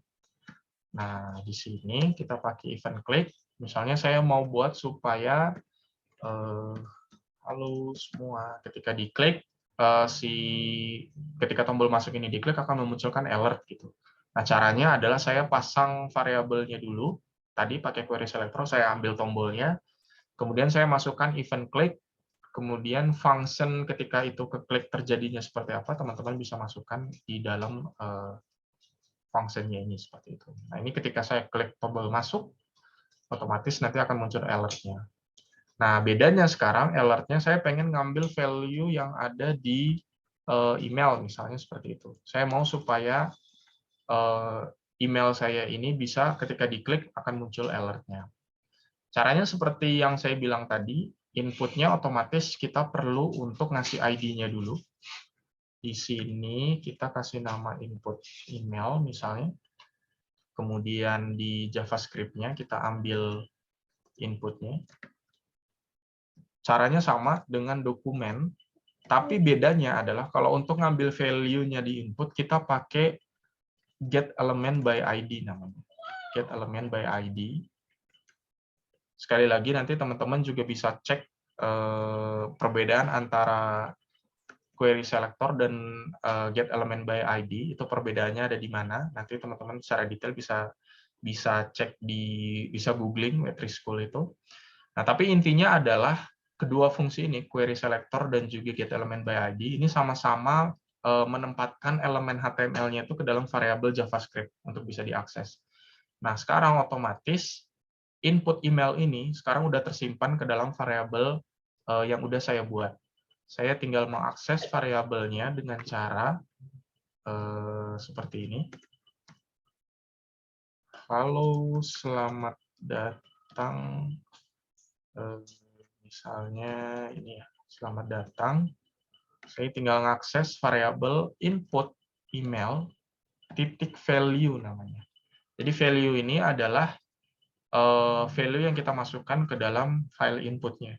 Jadi misalnya kalau saya masukin nama arfianmaulidan@gmail.com, arfianmaulidan@gmail.com ini adalah value dari inputnya ini. Jadi saya pengen ngambil si value-nya, otomatis di JavaScript-nya saya nampilin caranya adalah ngambil variabelnya .value. Seperti itu. Nah, variabelnya tadi kita udah set dengan cara dokumen getElementById. Nah, sekarang ketika kita ngeklik tombol masuknya, sorry, ini saya belum save. Ini saya save dulu. Sekarang ketika kita masukkan value di dalam sini, ketika saya klik masuk, oh sorry, ini value-nya udah benar. Email, dokumen getElementById. Oke. Coba lihat sekali lagi. Oke. Oh, sorry. Ini sepertinya dia belum terbaca. Kita coba lihat apa yang salah dari konsolnya. Kita lihat apakah input emailnya ini udah diambil. Console.log input email. Email udah ada. Input email.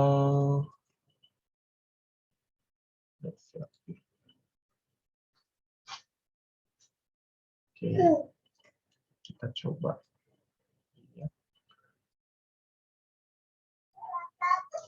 Indirect data listener-nya udah benar, console log-nya udah benar, input email get element by ID-nya juga udah benar.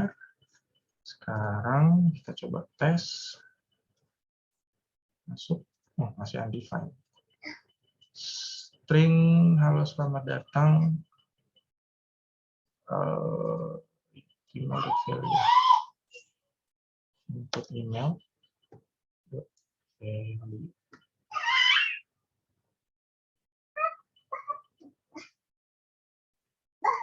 Oke, kita coba lihat. Oke, ini kita coba console tadi. Console.log input email.value. Oke, tetap undefined.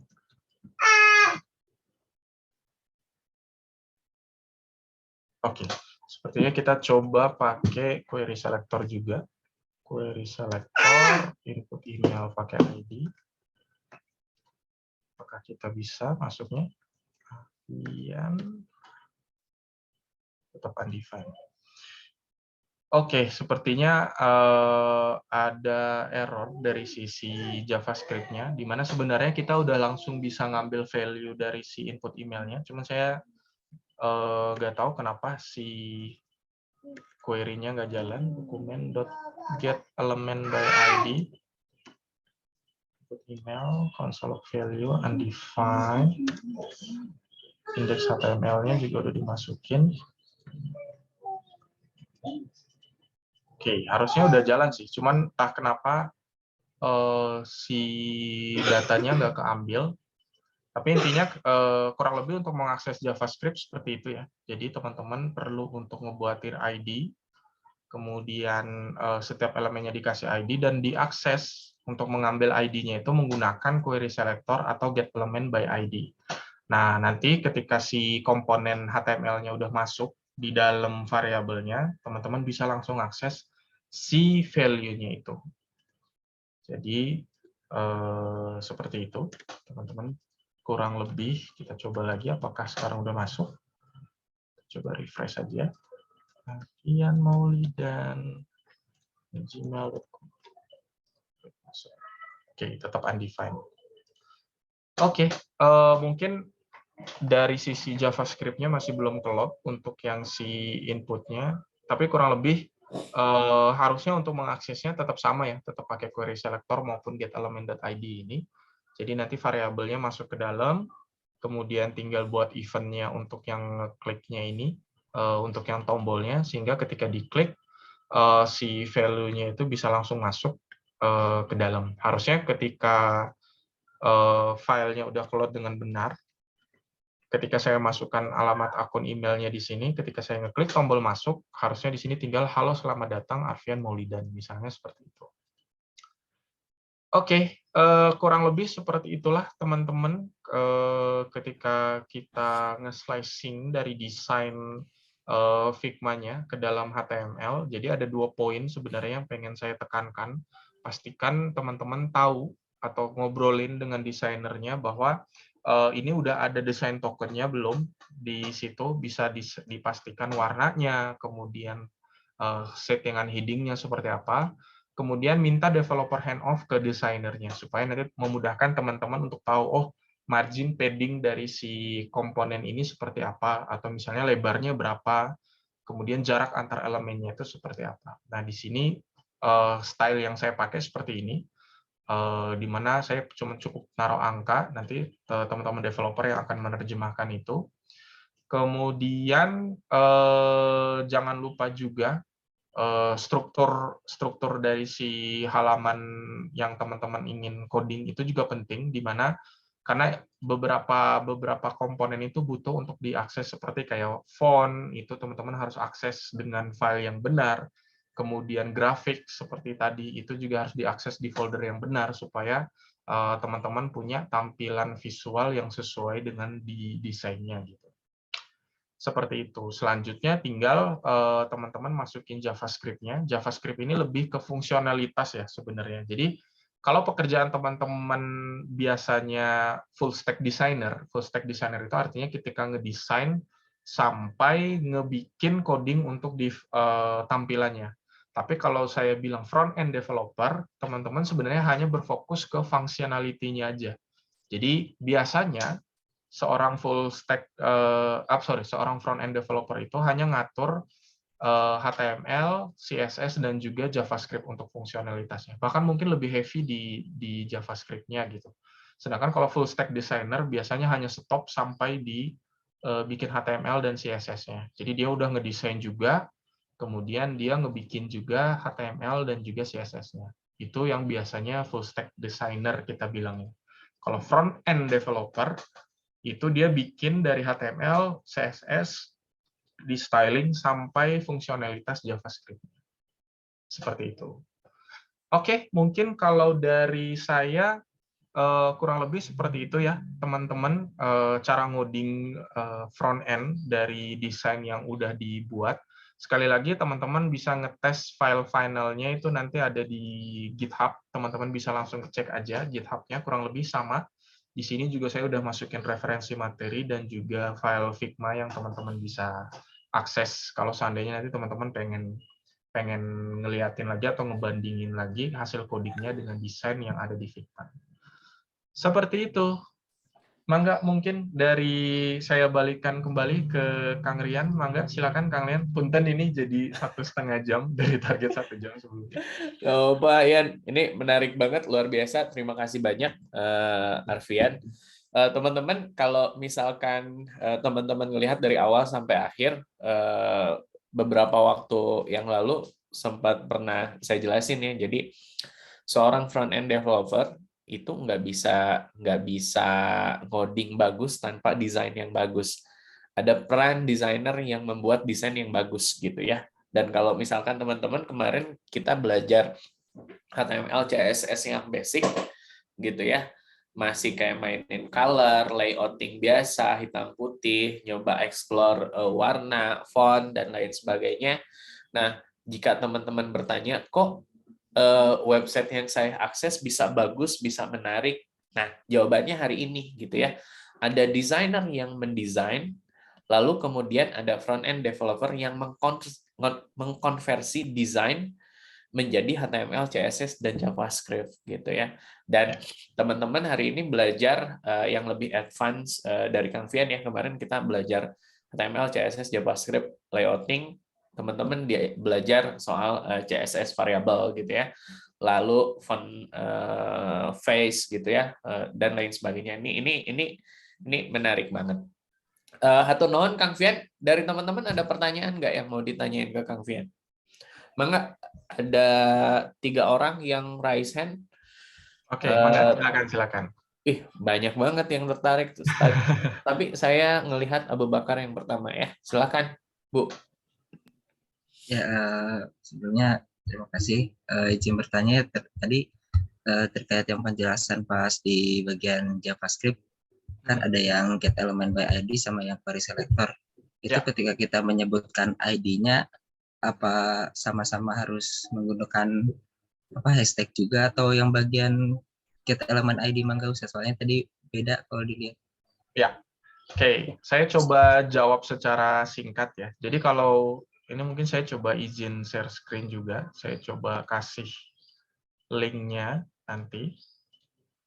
Nah, kita coba lihat ya. Untuk query selector, sebenarnya sesuai namanya, query selectornya CSS itu dia punya beberapa metode untuk ngambil komponennya. Nah, kalau misalnya teman-teman lihat di sini, di HTML, itu ada yang namanya class dan juga ID. Nah, kalau kelas, cara query selector manggil sebuah kelas itu dengan cara pakai titik di depannya.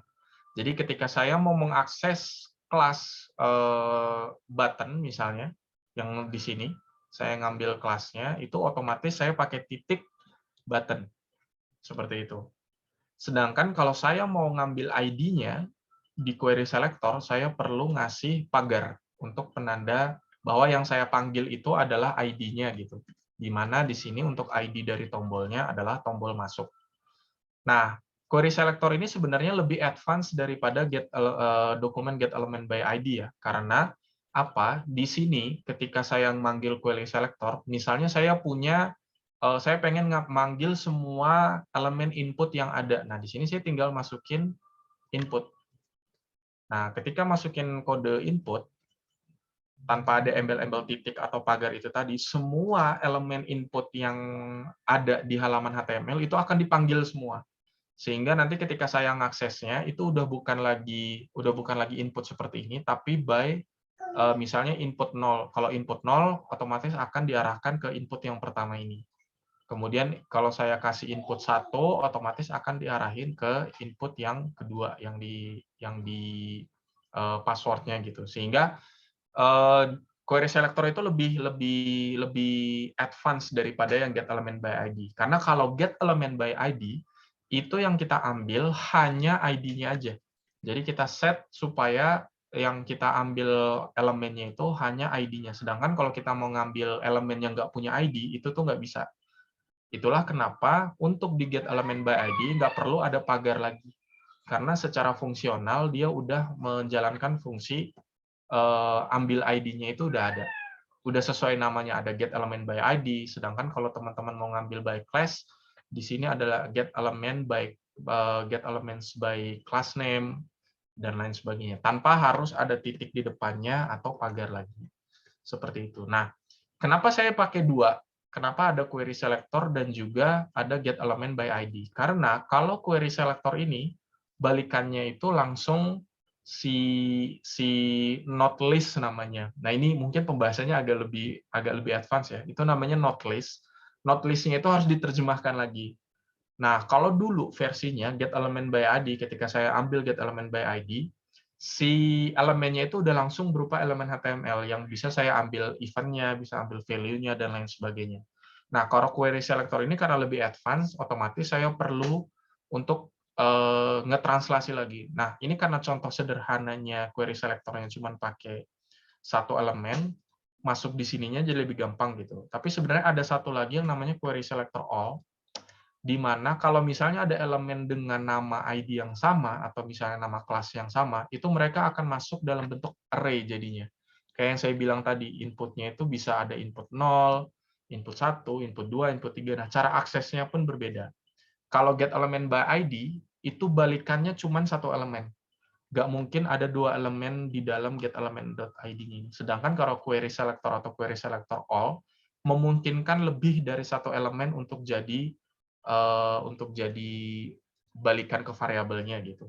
Nah, penjelasan lebih lengkapnya mungkin nanti teman-teman bisa cek di sini ya. Ini di sini, ini nanti juga saya masukin ke ke GitHub-nya.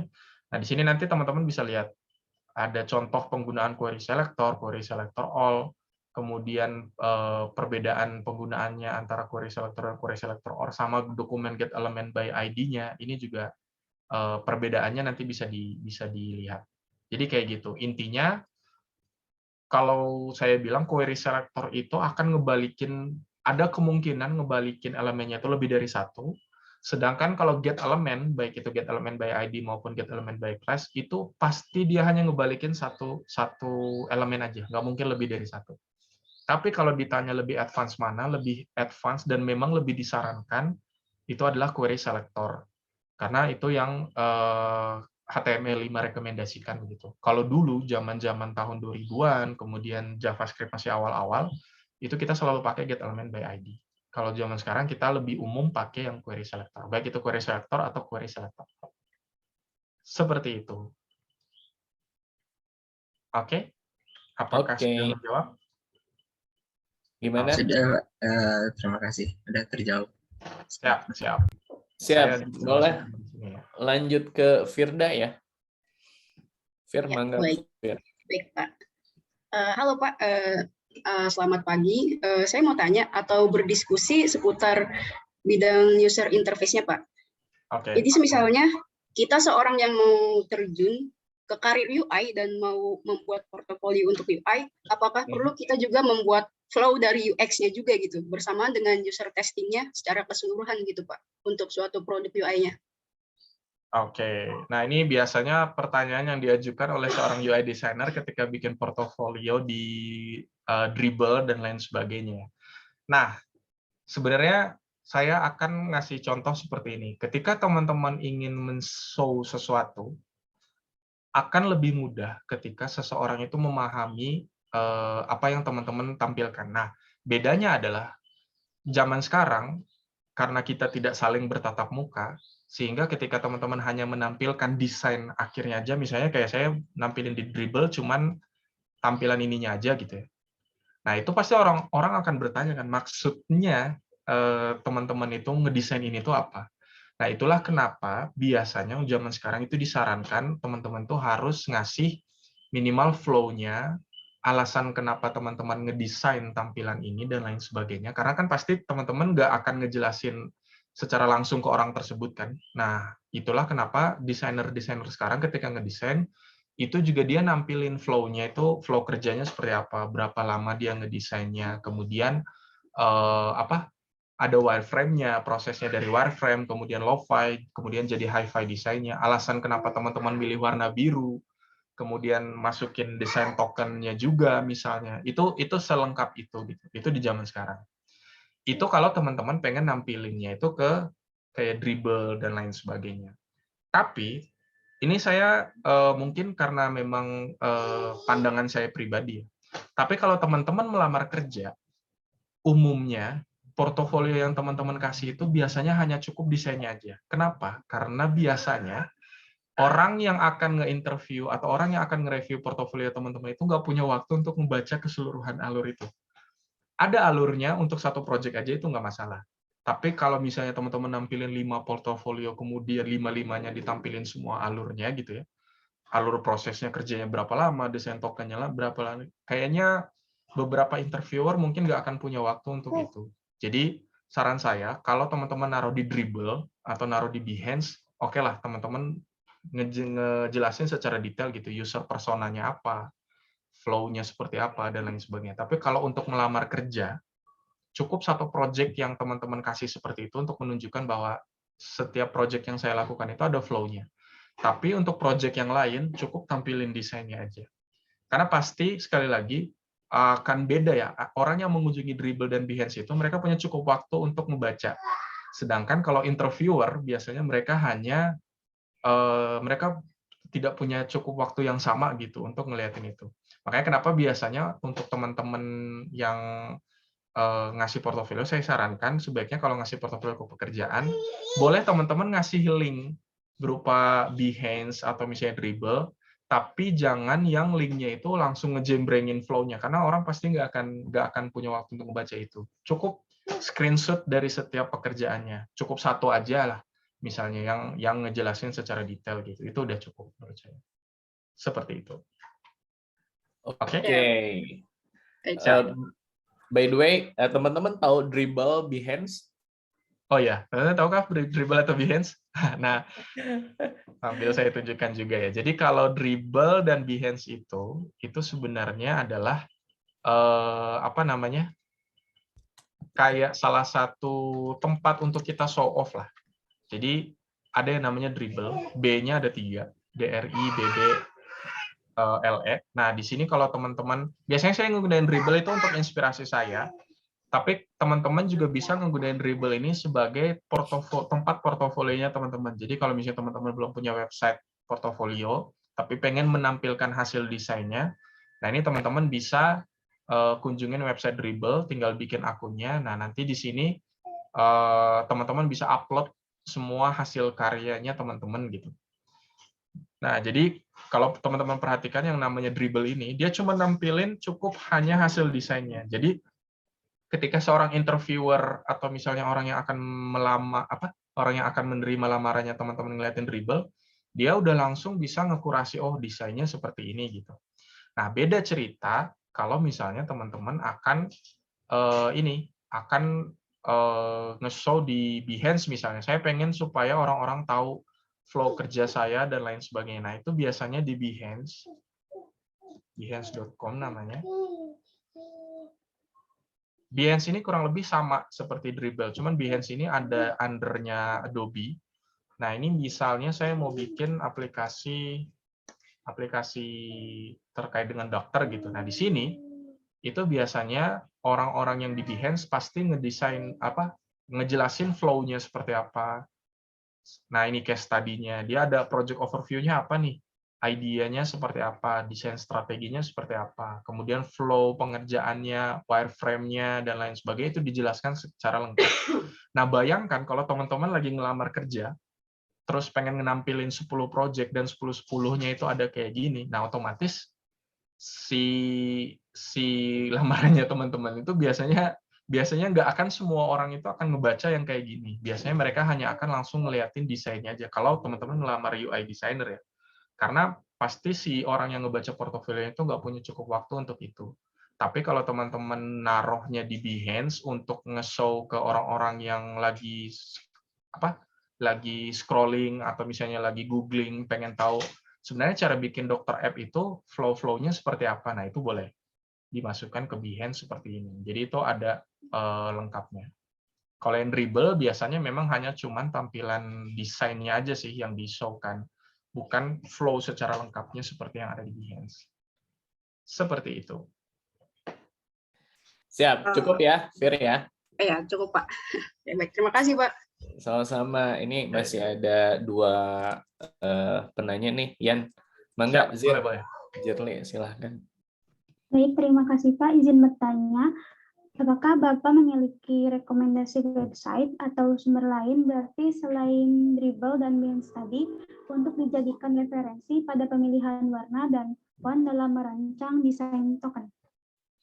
Oke, nah kalau untuk kalau misalnya untuk desain ya, biasanya, nah ini kalau misalnya teman-teman nanya ke para desainer yang biasanya udah mengerjakan beberapa project, biasanya umumnya pasti mereka pakai website itu Dribbble dan juga Behance. Itu paling umum. Kenapa? Karena dari website ini umumnya saya itu bisa ngambil kombinasi warnanya. Jadi misalnya contoh saya pengen bikin halaman login tadi ya, misalnya. Di sini saya tinggal cari halaman login. Misalnya saya ketik login. Nah, akan muncul banyak referensi. Nah, ketika saya ngeklik salah satu referensi, sepertinya saya diminta untuk sign in dulu. Sebentar ya, saya sign in.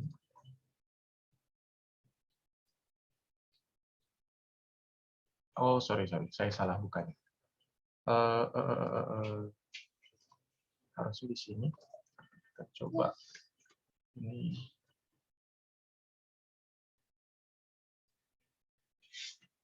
Dribbble.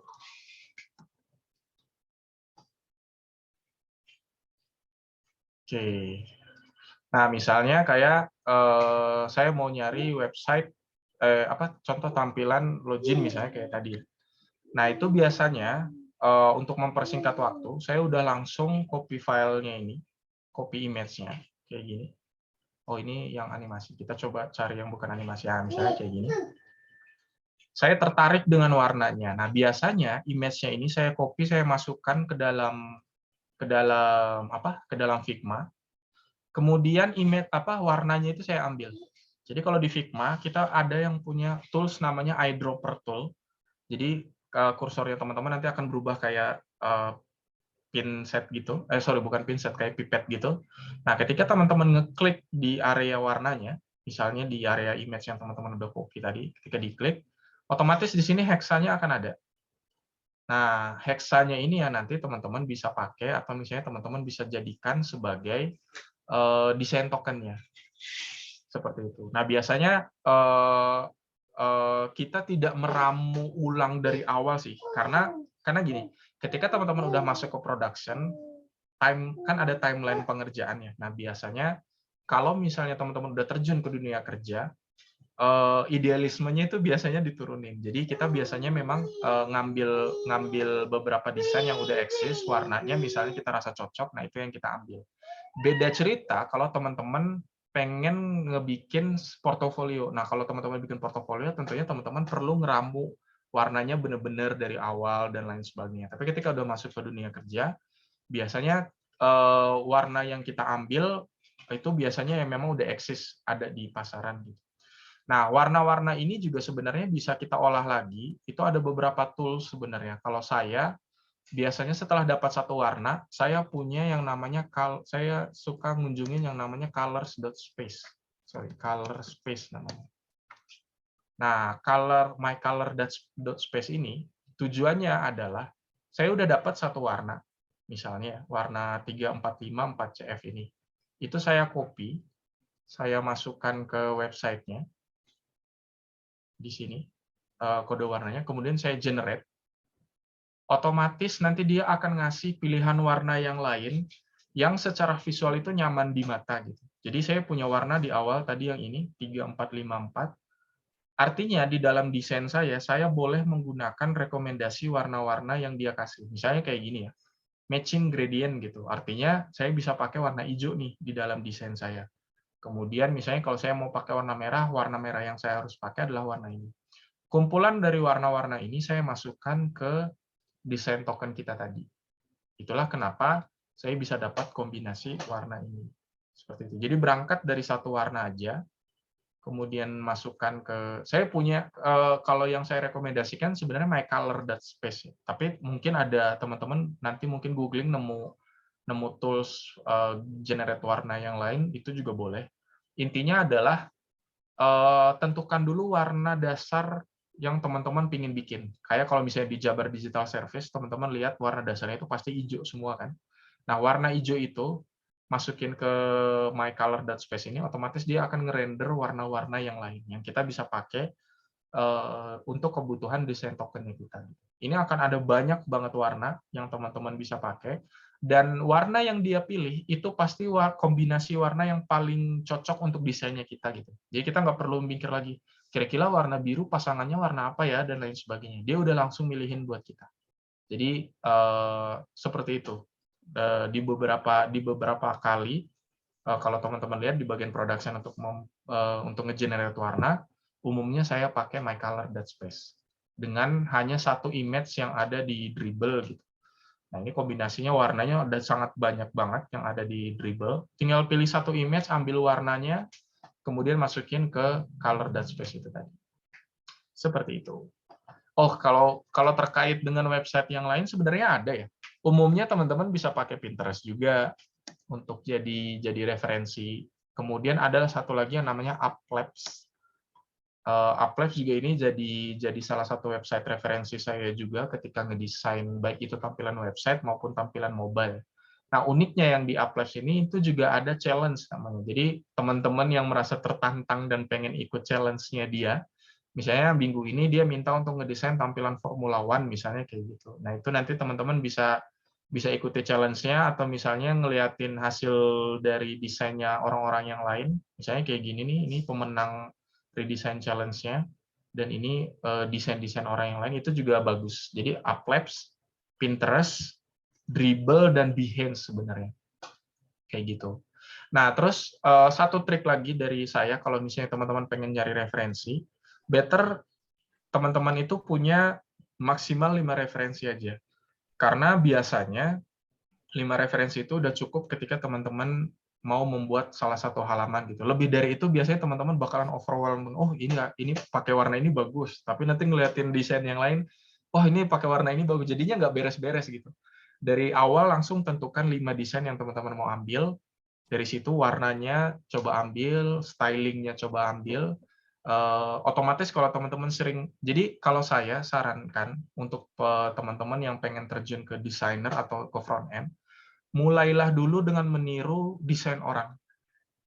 Terus lakukan seperti itu. Jadi misalnya dapat desain yang ada di Dribbble seperti ini, coba tiru bikin di Figma seperti apa, coba tiru bikin pakai coding seperti apa. Once nanti teman-teman udah familiar otomatis insting teman-teman nanti akan jalan sendiri untuk ngedesain tampilan yang bagus itu seperti apa, atau nge-coding front end yang benar itu seperti apa. Biasanya seperti itu. Jangan takut untuk mencoba meniru apa yang orang lain udah bikin. Setelah itu step berikutnya baru coba modifikasi sedikit-sedikit. Jangan dari awal langsung kita pengen, oh saya pengen bikin tampilan Logi nih, langsung bikin yang versi kita sendiri, enggak. Coba tiru dulu yang udah ada, beberapa referensi ambil, coba tiru, pelajari gimana cara bikin basicnya, warnanya, dan lain sebagainya. Nah, setelah itu, dari situ nanti selalu ngelakuin itu, teman-teman pasti akan terasa skill-nya. Seperti itu. Semoga menjawab. Oke, makasih. By the way, ini udah jam 11.47. Kayaknya pertanyaan Jirli, pertanyaan terakhir. Nanti Siap. next kalau misalkan ada yang mau ditanyain, boleh ditanyain lewat saya, karena mostly setiap hari saya kontakkan sama Vian di satu kerjaan bersama gitu ya. Jadi boleh banget teman-teman kontak saya ya, Kang mau nanya gitu ya. Oke, siap. Nah, by the way, tadi keingetan ya. Jadi kalau teman-teman ada yang mulai tertarik selain di web development ya, front end, back end gitu ya, teman-teman belajar front end di sini, teman-teman bisa ngedalamin Figma. Nanti saya share video Kang Vian sharing di kelas saya di semester yang lalu gitu ya. Jadi teman-teman boleh banget belajar bagaimana mendesain sebuah tampilan dengan Figma. Tentunya tampilan sederhana dulu. Oke, Kang Vian makasih banyak. Pelajaran hari ini luar biasa. Teman-teman dapat gambaran bahwa front end developer tuh bisa gini loh ya gitu ya, tapi tadi nggak bisa berdiri sendiri gitu ya. Dan menariknya karena Kang Vian juga seorang desainer, jadi ngerti banget gitu ya bagaimana mengkonversi dari desain ke HTML gitu. Nggak bakal ada gontok-gontok kan, nggak ada kelas gitu. Siap. Terakhir mungkin Kang Vian boleh banget ngasih pesan buat teman-teman yang sedang belajar, teman-teman lagi belajar pemrograman internet. Mostly saya arahin di pertemuan sebelum UTS itu belajar front end gitu, dan ini sebetulnya adalah tahap advance terakhir teman-teman belajar front end dengan Kang Vian sharing teknik slicing dari Figma ke HTML, dan setelah itu kita akan belajar back end setelah UTS. Harapannya adalah setelah lulus perkuliahan ini kita punya web developer baru, atau bahkan desainer kalau mulai tertarik. Tapi yang menarik kan, yang nanya itu mostly barusan perempuan loh gitu. Ya. Jadi mudah-mudahan kita pengen ada nih engineer perempuan yang lahir dari kelas ini, dan ini luar biasa. Mangga yang boleh nyampein sepatah dua patah kata buat adik-adik. Siap. Kalau dari saya mungkin ini ya, buat teman-teman pastinya untuk yang apapun sebenarnya, bukan hanya pemrograman atau bukan UI designer, jangan pernah berhenti untuk selalu ngasah skill-nya. Jadi kalau teman-teman pernah baca salah satu buku, saya lupa judulnya apa, tapi intinya adalah setiap hari minimal ada yang dipelajari gitu. Karena dengan satu hal kecil aja yang teman-teman pelajari itu, kalau udah dikumpulin dalam 1 tahun udah banyak banget skill yang bisa teman-teman kembangkan. Jadi ini untuk teman-teman semua, baik itu yang UI design, yang ingin jadi UI designer maupun front end, jangan dulu membandingkan apa skill teman-teman saat ini dengan skill orang-orang lain gitu. Kayak tadi misalnya teman-teman masuk ke Dribbble, ngeliat, wah ini desainnya udah bagus ya, desain saya masih ecek-ecek dan lain sebagainya. Hilangkan semua model pemikiran seperti itu, karena itu bisa menghambat perkembangan belajar teman-teman. Saya dulu juga 10 tahun yang lalu mungkin ketika ngedesain ya masih cuman garis-garis, dan bahkan mungkin lebih jelek dari desain teman-teman saat ini gitu. Tapi itu namanya proses. Jadi terus untuk selalu kayak yang saya bilang tadi ya, selalu meniru dulu, jangan langsung terjun ke apa istilahnya, oh saya pengen bikin versi saya sendiri, jangan langsung ke kayak gitu. Baik itu yang desainer maupun yang front end. Front end bahkan kenapa makanya tadi saya kasih GitHub. Teman-teman mah nggak boleh langsung copy paste codingnya dari yang ada di GitHub itu untuk coba latih dan lain sebagainya, atau ngambil GitHub orang lain. Itu nggak apa-apa sebenarnya, karena ini masih proses belajar. Yang salah adalah teman-teman berhenti di tengah jalan ketika proses belajarnya itu yang nggak boleh. Jadi terus asah skillnya, teman-teman masih muda, waktunya masih panjang. Di dalam dunia IT itu ya, apa yang saya ajarkan hari ini belum tentu bisa eksis 2 atau 3 tahun lagi. Bisa saja nanti ke depannya ada hal-hal baru yang mungkin teman-teman nemu lebih dulu yang lebih hebat dari saya atau Kang Rian gitu ya, metode dan lain sebagainya gitu. Kita nggak pernah tahu. Itulah kenapa hargai prosesnya. Insya Allah nanti teman-teman akan bisa menuai itu di akhirnya gitu. Nggak ada front end atau UI designer yang teman-teman lihat dari sekarang tiba-tiba terjun ke dunia ini bisa langsung tahu gitu. Pasti butuh proses. Prosesnya mungkin yang beda-beda ya, antara setahun, 2 tahun dan lain sebagainya. Intinya jangan pernah berhenti di proses belajarnya itu. Bahkan saya sekarang pun juga ketika ngeliatin front end yang baru atau misalnya desainer-desainer yang baru, mereka punya trik-trik baru yang lebih oke dan lain sebagainya. Saya tetap terus pelajarin itu gitu. Kita tidak pernah berhenti, jangan pernah berhenti belajar sih sebenarnya intinya seperti itu. Asik. Oke. Makasih ya, luar biasa teman-teman. Ingat ya, ada kata kuncinya proses. Teman-teman harus berproses gitu ya. Seperti yang saya bilang di pertemuan sebelumnya, saya nggak ujuk-ujuk jadi front end developer gitu ya. Saya nggak ujuk-ujuk. Saya Vian nggak ujuk-ujuk sampai hari ini gitu ya.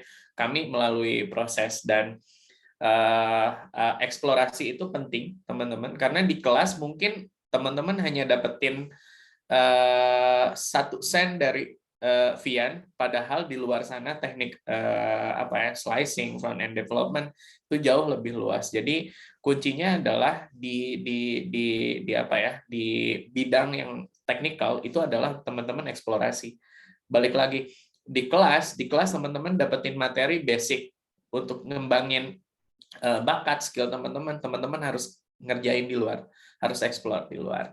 Yan, makasih banyak udah mau sharing di kelas saya, sharing lagi tepatnya, karena dulu pernah sharing juga soal desain. Terima kasih banyak, insya Allah jadi ilmu yang bermanfaat untuk kita semua. Teman-teman, Kang Vian, kita tutup perkuliahan kita pagi sampai siang ini ya.